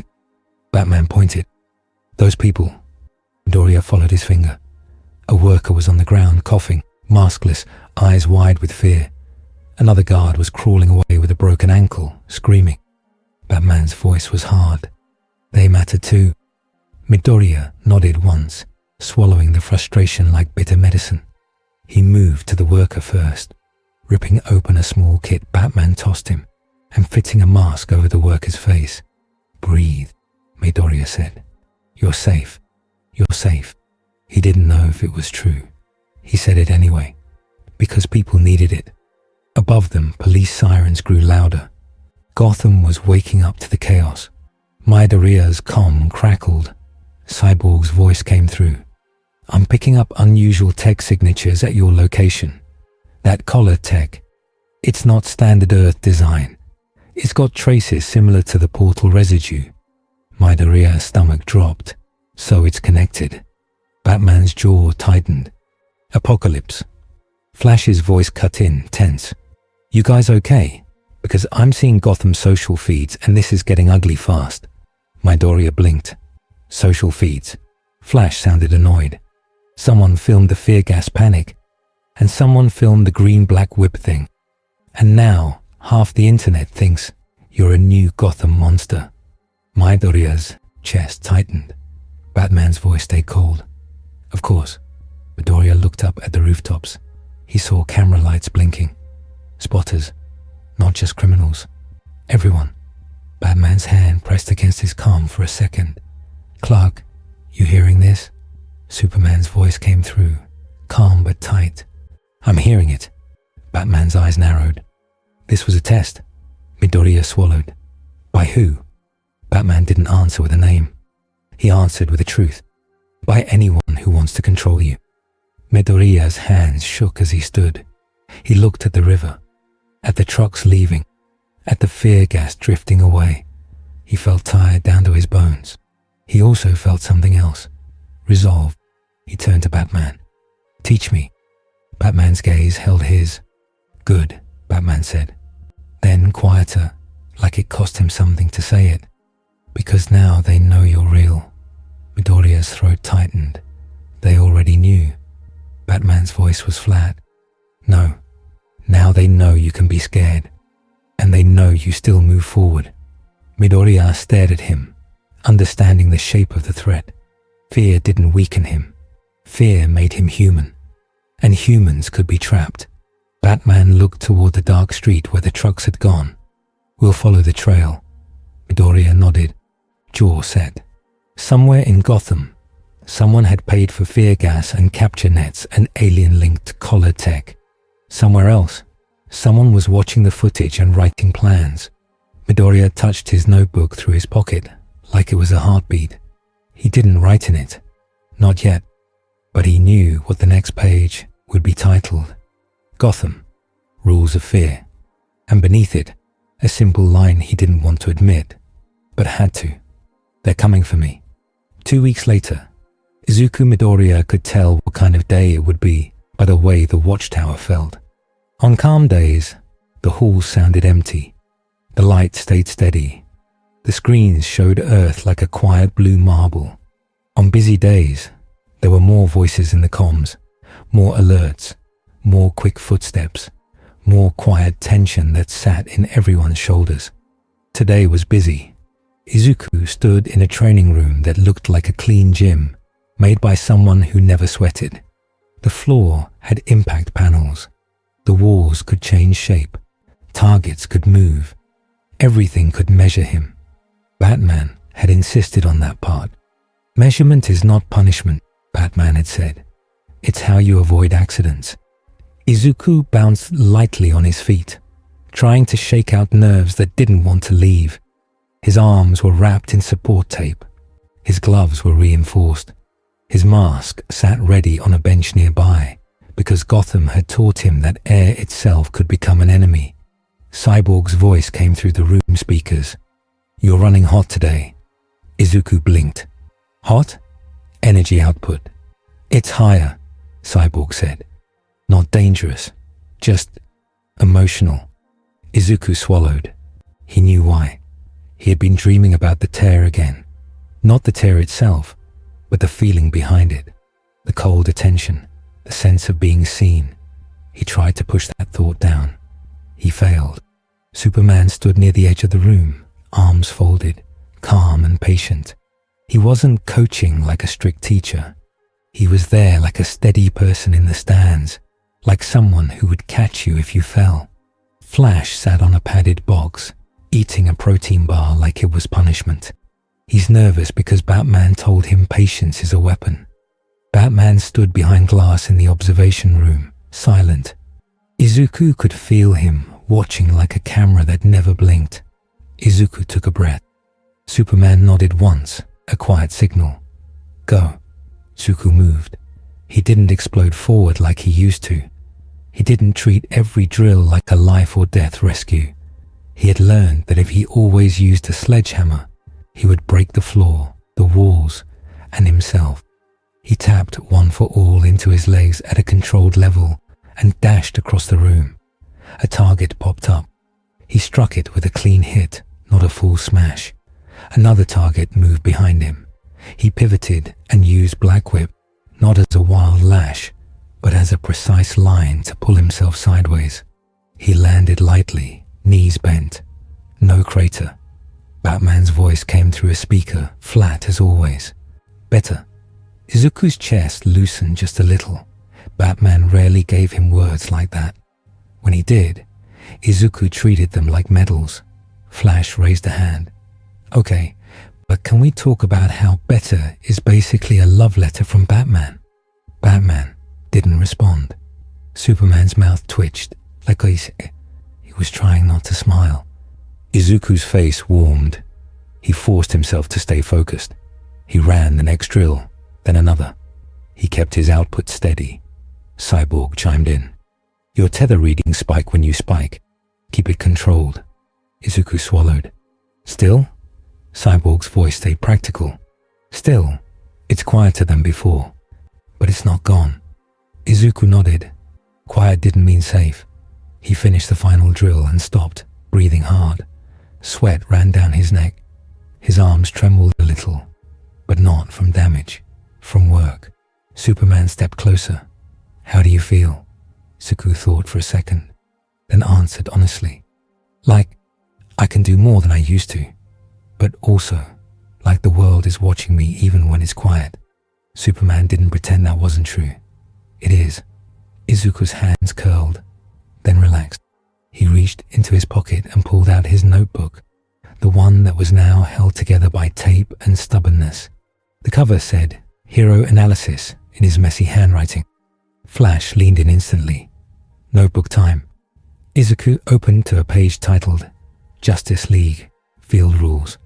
Under it, he had written, in large letters, Civilians first. Don't break the city. Listen to comms. Fear can be a trap. Batman is always right. Sometimes. Flash pointed at number 5 and laughed. You wrote that. Izuku panicked.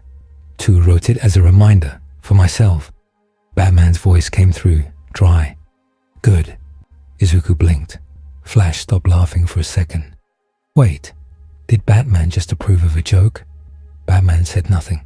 Superman's tone turned gentle again. Izuku, you've done well adapting, but we can't pretend the outside world will stop pressing. Izuku's stomach tightened. Because of the footage, and because of the tether, Superman said.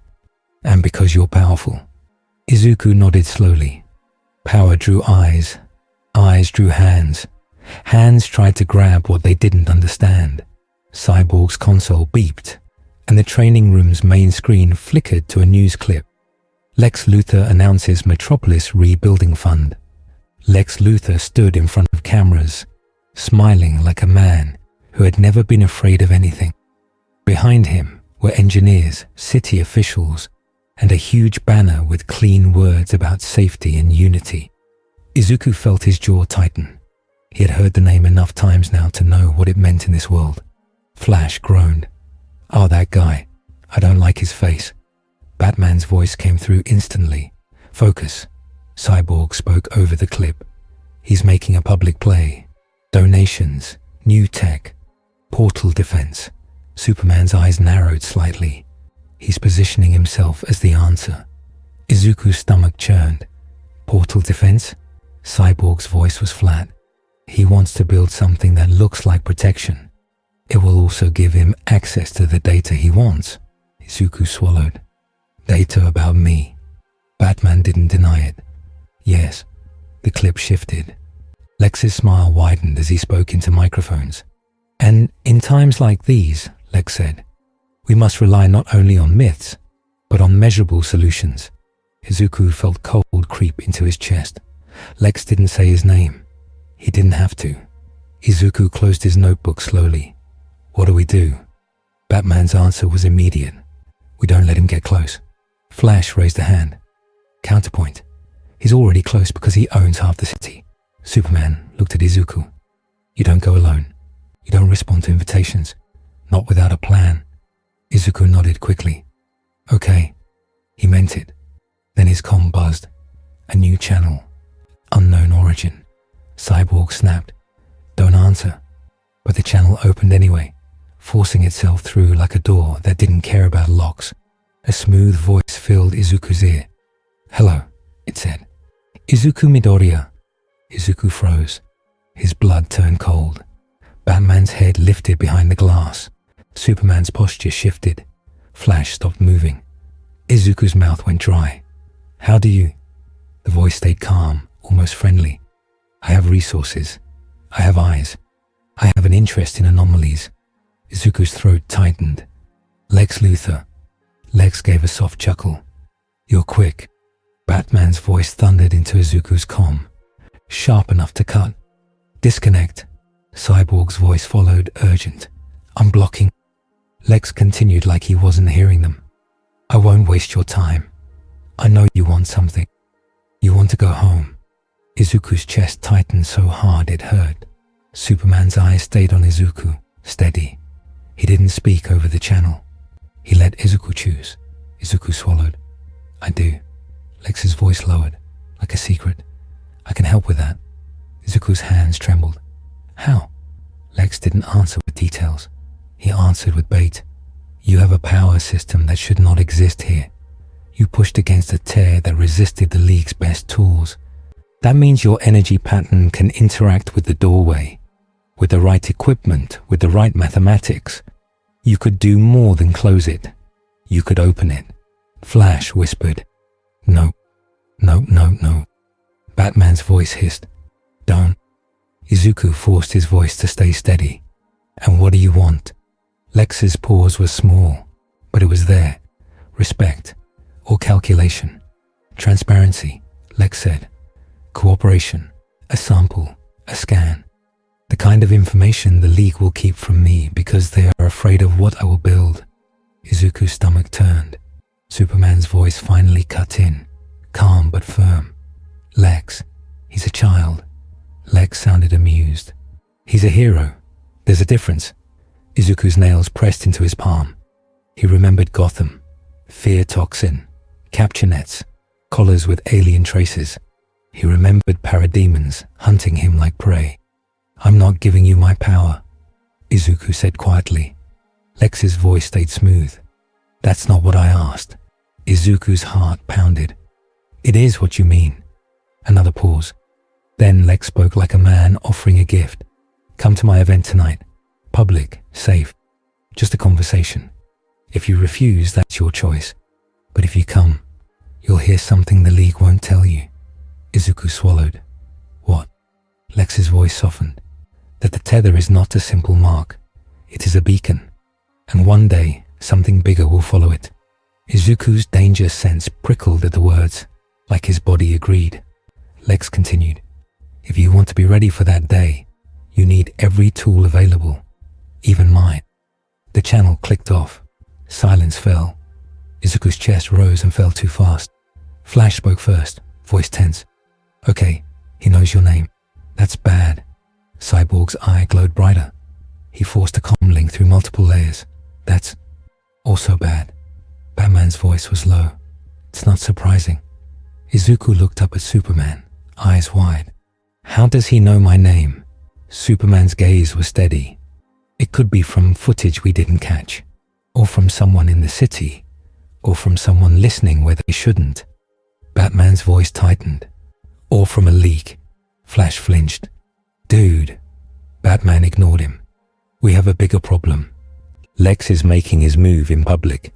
That means he wants us to look like the ones hiding things. Izuku's stomach tightened. He wants people to trust him. Superman nodded. Yes. Izuku looked down at his notebook and felt something simple and painful. Lex had been right about one thing. He wanted to go home.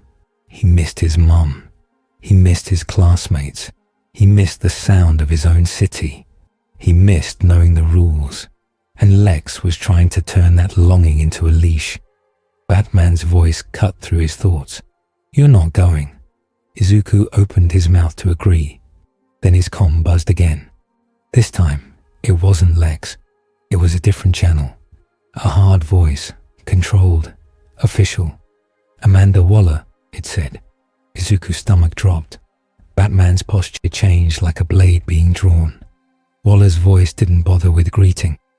Izuku Midoriya, you are now a national security concern. Flash muttered. Oh, come on. Waller continued, calm as ice. You have operated on American soil. You have engaged hostile forces. You have unknown origin, unknown limits, unknown loyalties. Izuku's throat tightened. I save people. Waller's voice didn't change. Good. Keep doing that. Under supervision. Batman's voice snapped. This is a league matter. Waller ignored him. You will register. You will submit to control evaluation. You will cooperate with federal oversight. Izuku's hand shook. I already cooperate with the League. Waller's tone sharpened by 1 degree. The League is not the government. Superman's voice came in, calm but firm. Amanda, he is not your weapon. Waller's answer was immediate. Then don't make him one. A pause. Then she spoke like she was placing a weight on the table. I have a warrant prepared. I have teams prepared. And I have plans you won't like if you force my hand. Izuku felt his danger sense flicker. Not as a scream, but as a warning about the shape of a trap. Waller continued, and now her words were aimed directly at Izuku. You want to be a hero. Heroes follow rules. If you refuse, you become a fugitive. The public will turn. Lex Luthor will smile. And the next time a portal opens, you will have fewer allies. Izuku's chest tightened. She wasn't offering a gift. She was offering a cage with a ribbon. Batman's voice was a low growl. Try it. Waller didn't sound afraid. We will. The channel ended. Izuku stood very still. He felt like 2 hands were pulling him from both sides. Lex offering home with strings. Waller offering safety with chains. And in the middle, the League trying to protect him without owning him. Superman stepped closer. Izuku. Izuku's voice came out small. I don't want to be a problem. Superman's eyes softened. You're not a problem for saving people. You're a problem for people who want control. Batman's voice was flat. And for people who fear what they can't predict. Flash rubbed his face. Can we go one day without someone trying to recruit or arrest the kid? Cyborg's voice was steady. Not if the tether stays. Izuku swallowed. So what do we do? Batman's answer was simple. We don't let them isolate you. Superman nodded. We set our own terms. Wonder Woman had been quiet, listening. Now she spoke, voice firm and clear. He chooses, not them. Izuku looked at them and felt something he hadn't felt since he arrived. Not safety, but support. He took a breath. Okay. He opened his notebook again, flipped to a blank page and wrote in large letters. Choices. Then he wrote 2 columns. Lex home. Price. Waller control. Cage. His hand shook. He wrote anyway. Batman watched him through the glass. Then, in a voice only the comm picked up, Batman said, Good. Put their moves on paper. Make it real. Zuko blinked. You want me to... Batman cut in. You analyze. Use it. Flash leaned in and whispered loudly. Batman is letting you do homework. That means he trusts you at least 3%. Izuku almost laughed. Almost. Superman spoke softly. We're going to that event. Izuku's head snapped up. What? Batman's voice was immediate. No. Superman held up a hand. Not for Lex. For the public. For control of the narrative. For information. Batman's jaw tightened. It's a trap. Superman didn't deny it. Yes. Which is why we go prepared. Izuku's stomach churned. I don't want. Wonder Woman stepped forward. You do not go as Lex's guest. You go as yourself, under our protection. Cyborg added. I can monitor the entire building, every signal, every camera. Flash raised a hand. And I can literally move you out of there if someone blinks funny. Batman stared at Superman for a long moment. Then Batman said, I'm coming. Flash blinked. Wait, you going to a fancy public event? Batman's voice was flat. I go where threats are. Flash grinned. This is going to be the best night of my life. Izuku's stomach still felt tight, but now it wasn't only fear. It was purpose. He nodded slowly. Okay, but I'm not agreeing to anything. Superman's voice was warm. Good. Izuku looked down at his notebook and added a third line under both columns. Me. Save people. Stay free. He underlined it twice. That night, the Luthor event glowed like a polished jewel in the middle of Metropolis. Bright lights, clean banners, security everywhere, cameras on cranes, drones hovering like silent birds. Izuku walked through the entrance with Superman at his side. Wonder Woman a step behind. Flash looking like he had to hold himself back from sprinting in circles. And Cyborg linked into the building systems through a secure channel. Batman was there too, not in a tuxedo, not in a smile. He stood in the shadows near a column, looking like he had always been part of the architecture. Izuku's heart pounded. He could feel every camera. Cyborg's voice in his ear was steady. You're clear. No weapons detected on main floor, but there are sealed sublevels, hidden doors. Batman's voice cut in low.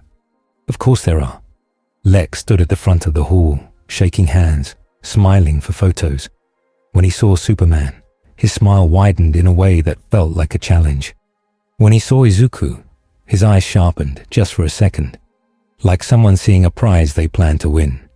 Lex stepped forward, hands open. Superman, Wonder Woman, Flash, Cyborg, Batman. His eyes flicked to Batman like they were old enemies. Then he looked at Izuku again. And our special guest, Lex said smoothly. The young man who helped save this city. Izuku's throat tightened. Lex extended a hand. Izuku stared at it. Superman didn't move. Batman didn't move. The room waited. Izuku forced himself to breathe, then reached out and shook Lex's hand once, firm and quick. He didn't squeeze. He didn't flinch. Lex's grip was normal, but Izuku's danger sense prickled anyway. Lex leaned closer as cameras flashed. Thank you for coming, he said softly. I told you I'd share something the League won't. Izuku's voice came out low. Say it here. Lex smiled for the cameras.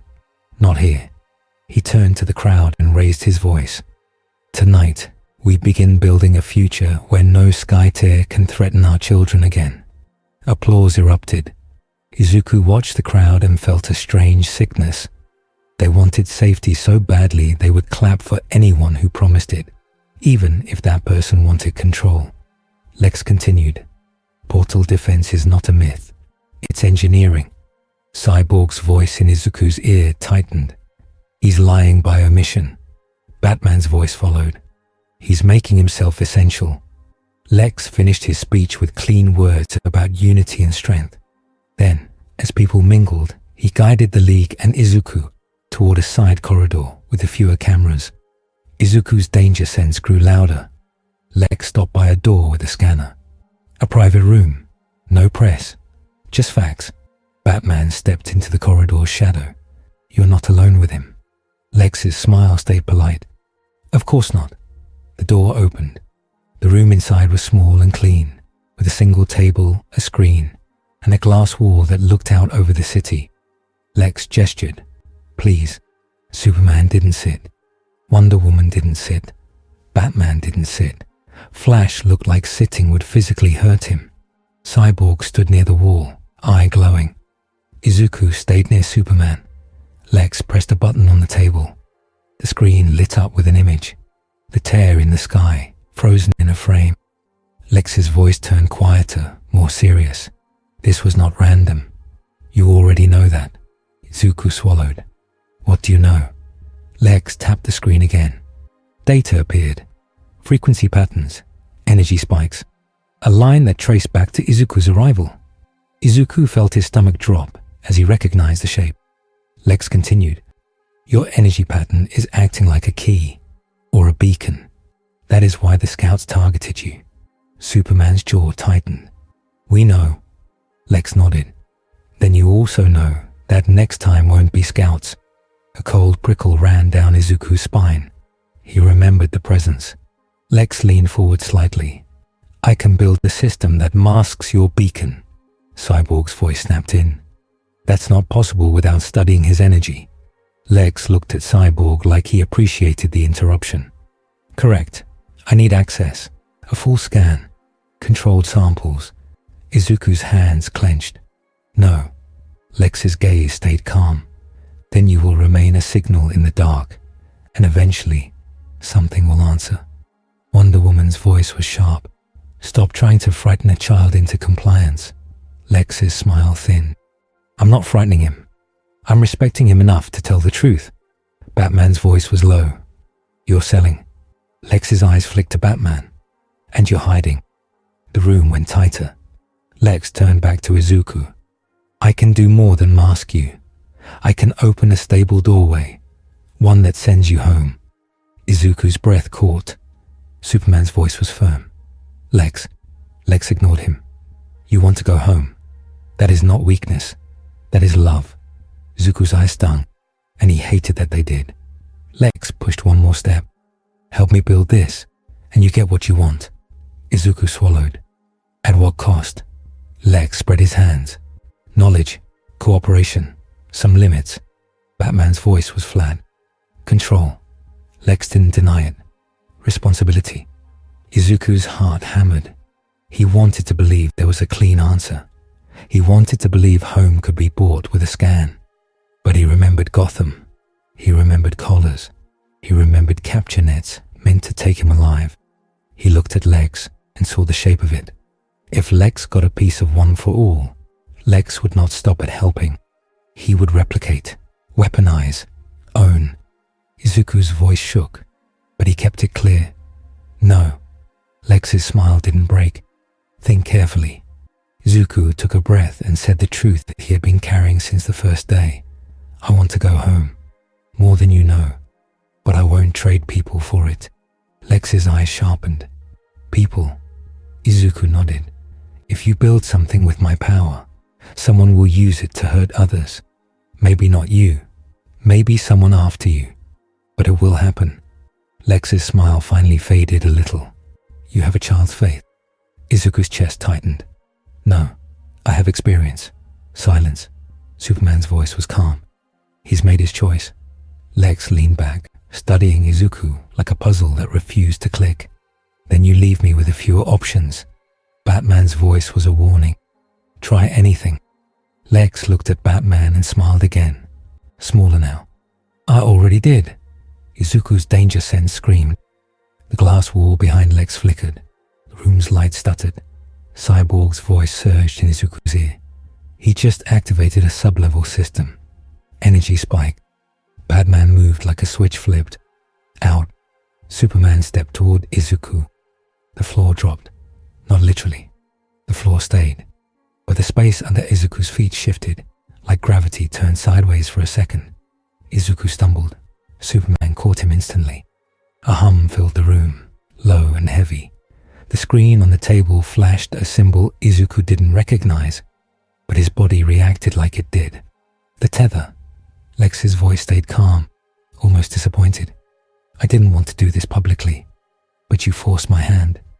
Wonder Woman's eyes narrowed. You were triggering his tether. Lex didn't deny it. I'm revealing it.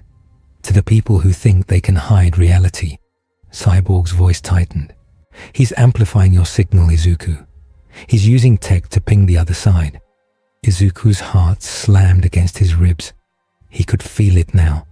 The cold attention returning like a door cracking open. Flash's voice went sharp. "We need to shut this down now." Batman was already moving toward the table device. He slammed the tool into the panel and ripped wires free. Lex stepped back, not fighting. Watching like this was the result he wanted. Superman's eyes flashed with anger, controlled but real. Lex spread his hands. "Now you will see what I see." The air in the room bent. A small tear formed, smaller than before, but stable. A thin slit in space that hummed like a live wire. Izuku's danger sense screamed so loud he almost couldn't think. He saw it. Not fully, not a face. A shape of darkness and weight behind the slit. A presence that felt like an ocean pressing against glass. Superman stepped in front of Izuku without hesitation. Wonder Woman raised her shield. Flash tensed, ready to move. Cyborg systems flared, trying to jam. Batman kept tearing wires out, jaw clenched. Izuku's chest hurt. This was his fault in the simplest way. He existed, and that was enough. The slit widened by a finger's width. A clawed hand started to push through.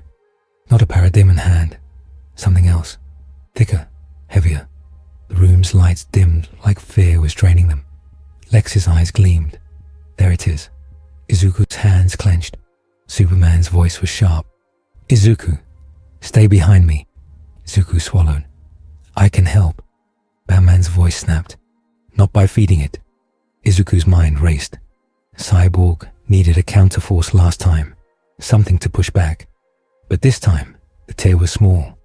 The anchor was here, in Lex's device. If they broke the device completely, maybe the slit would collapse. Batman was trying, but the slit was still growing. Flash was ready to move, but moving didn't solve a tear that was opening. Izuku took a breath and made a choice that felt awful and necessary. He stepped forward anyway, just one step, then raised his hands, palms open. "Cyborg," Izuku said, voice shaking. "Can you shape my output again?" Cyborg's voice was instant. "Yes, but..." Izuku cut him off. "Do it, but not to push harder. To cancel." Batman's head snapped toward him. "Explain." Izuku's throat tightened. He forced the words out. "If the tether is like a signal and Lex is amplifying it, then maybe I can send a different pulse, one that confuses the lock." Cyborg's voice went fast, thinking. "Like noise cancelling." Izuku nodded hard. "Yes." Batman's voice was tight. "If you mess up, you widen it." Izuku's hand shook. "I know." Superman looked down at him, eyes steady. "Are you sure?" Izuku's chest hurt. "No." Then he said the only thing that mattered. "But people will get hurt if we don't stop it." Superman didn't argue with that. He just nodded once. "Okay, I'm here." Cyborg systems flared. "I'm sinking. On my count." The claw pushed farther through the slit. The air got colder. Lex watched, quiet now. Like, even he felt the weight of what he had called. Batman finally ripped the last core cable free. The device sparked, but the slit still held. Izuku's danger sense screamed. Cyborg's voice rose. 3, 2. Izuku drew in a breath and reached for one for all. Not as a hammer, but as a steady current. His body wanted to burst. He forced it not to. 1. Izuku released a controlled pulse into Cyborg's shaping field. Not a blast. A pattern. A wave that rose and fell in a clean rhythm. The slit shuddered. The claw stopped moving. For a heartbeat, Izuku felt the presence on the other side hesitate, like it had lost the scent. Then the slit trembled harder and began to collapse, folding inward like a door being pulled shut. Wonder Woman stepped forward and drove her shield into the air near the slit, not hitting it, but bracing the space, holding the line like she always did. Superman's heat vision flashed once, precise, cutting a final component on Lex's device. The device died. The slit snapped shut. The room light surged back to normal. Izuku nearly collapsed. Superman caught him again. Flash let out a breath like he had been holding it for a year. Okay, that was a big no. Batman's voice was low and furious. You almost opened a doorway to hell. Lex's calm voice cut in, softer now. And now you believe me. Superman's gaze turned cold. Lex, you endangered a city. Lex spread his hands as if he had done a science demo. I showed you the future. You can't fight it with hope alone. Izuku lifted his head, breathing hard. His arms trembled, his eyes burned. He looked at Lex and felt something simple. Disgust. You didn't do this to help me, Izuku said, voice rough. You did it to scare me. Lex's eyes narrowed. Fear is useful.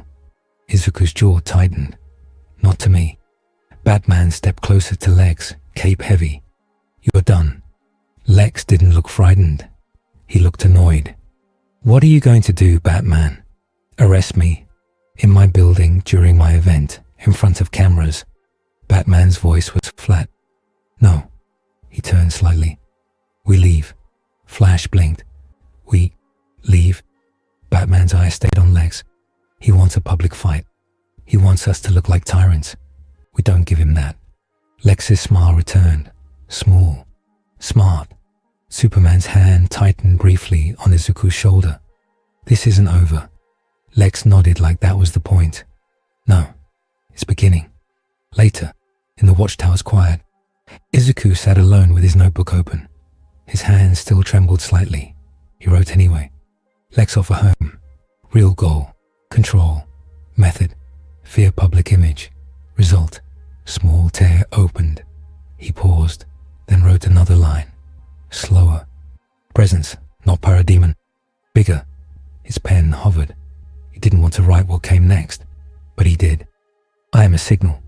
He stared at that sentence until his eyes blurred. Then the door opened softly. Superman stepped in and sat on the bench across from him. Not too close, not too far. You did the right thing, Superman said. Izuku's voice cracked. He used me. Superman nodded. He tried. Izuku swallowed hard. And Waller. Superman's eyes narrowed. We'll handle Waller. Izuku looked down. I don't want the League to fight the government because of me. Superman's voice was gentle but firm. We won't fight because of you. We'll negotiate because you're a person. Izuku's throat tightened. Batman appeared in the doorway, silent as always. His presence filled the room like a shadow that learned how to stand straight. He walked in and stopped near the notebook, not touching it. You didn't take Lex's deal, Batman said. Izuku nodded. Batman's voice stayed blunt. Good. Izuku's breath caught. You really thought I might? Batman's gaze held his. I thought you might want home enough to lie to yourself. Izuku's eyes stung. I do want home. Batman didn't flinch at that. Then we find a way that doesn't make you a weapon. Izuku looked at him, surprised. Batman continued. Cyborg and I will work with Fate. Izuku blinked. Dr. Fate? Batman nodded once. Magic sees doors, science can't. Science sees patterns, magic ignores. We use both. Flash poked his head into the room, looking unusually quiet. Also, just letting you know, the internet is calling you Green Lightning Kid now. Izuku's face warmed despite everything. That's not accurate. Flash grinned. It's very accurate. Also, they made fan art. Izuku's eyes widened. Fan art? Flash nodded seriously. Yes, and Batman hates it. Batman's voice was flat. Focus. Flash leaned back out of the door, still smiling. Wonder Woman stepped into the doorway after him, calm and steady. She looked at Izuku with a warrior's honesty. You chose freedom, she said. Good. Izuku swallowed. It didn't feel brave. Wonder Woman shook her head. Bravery is not a feeling. It is an action. Izuku's hands tightened around his pen. Superman leaned forward slightly. We need to set terms before Waller forces her own. Izuku nodded slowly. What kind of terms? Batman answered. You remain under League oversight. Voluntary. Clear rules. Clear boundaries. Izuku's chest tightened. Like supervision. Batman's voice stayed honest. Like accountability, Superman added. And support. Izuku looked down at his notebook again. He wrote one more line beneath the rest. New routine, train patrol study. Goal, protect this world. Find ethical way home. He underlined ethical twice. He looked up, eyes wet but steady. Okay. Superman smiled softly, relieved. Okay. Batman gave a short nod. It wasn't warmth, but it was respect. Outside the star window, Earth turned slowly, unaware of the arguments happening above it, and far away, beyond Earth, something that had felt Izuku's pulse earlier did not forget the shape of it. Not anger, not fear, recognition. Days later, Izuku stood on a quiet rooftop in Metropolis at sunset, alone for the first time in what felt like forever. The sky was soft orange. The city below was loud but normal. People moved. Cars honked. Someone laughed in an alley. Normal was precious. He sat with his notebook on his knees and wrote, not fast this time, but careful. He wrote about Batman's rules. He wrote about Superman's calm. He wrote about Wonder Woman's honesty. He wrote about Flash's jokes that kept the air from becoming too heavy. He wrote about Cyborg's steady voice in his ear when he felt like he might drown in the unknown. Then he stopped and stared at the page. He didn't know when he would go home. He didn't even know if home meant a place anymore, or a promise he carried inside him. A soft sound came from behind. Izuku turned. Batman stood near the rooftop door. Cape still, posture calm. He held a thin folder in one hand. Izuku stood up quickly. Did something happen? Batman shook his head once. No. He walked closer and held out the folder. Izuku hesitated, then took it. The folder had a label on it in clean print. Midoriya. Trust. In progress. Izuku's throat tightened. Is this real? Batman's voice was flat, but not cruel. It's a file, not a confession. Izuku almost smiled. Thank you. Batman looked at the notebook. Keep writing. Izuku blinked. You want me to? Batman's eyes narrowed slightly. Your notes are useful. Izuku's cheeks warmed. Okay. Batman turned to leave, then paused. If you ever feel the tether spike, Batman said, you tell us immediately. Izuku nodded hard. I will. Batman stepped toward the door. Izuku called after him, voice small. Batman. Batman stopped without turning. Izuku swallowed. Do you still think anyone can hurt people under enough pressure? Batman's voice came back calm and honest. Yes. Izuku's chest tightened. Then Batman added, that's why you don't face pressure alone. Izuku's eyes stung. Batman left. Izuku sat back down, heart full and heavy at the same time. He flipped to a clean page. At the top, he wrote in big letters, this world is different. Then, underneath, he wrote a second line, even bigger. People still need saving. He closed the notebook and looked out over the city. Somewhere down there, someone would scream for help tonight. Somewhere else, Lex would plan his next offer. Somewhere else, Waller would build her next solution. And somewhere far beyond the sky, something would keep listening for the signal that was Izuku Midoriya. Izuku took a slow breath. He didn't know how long he would stay. He didn't know what the next tear would bring. But he knew one thing, clear as the sunset. He would choose hope on purpose.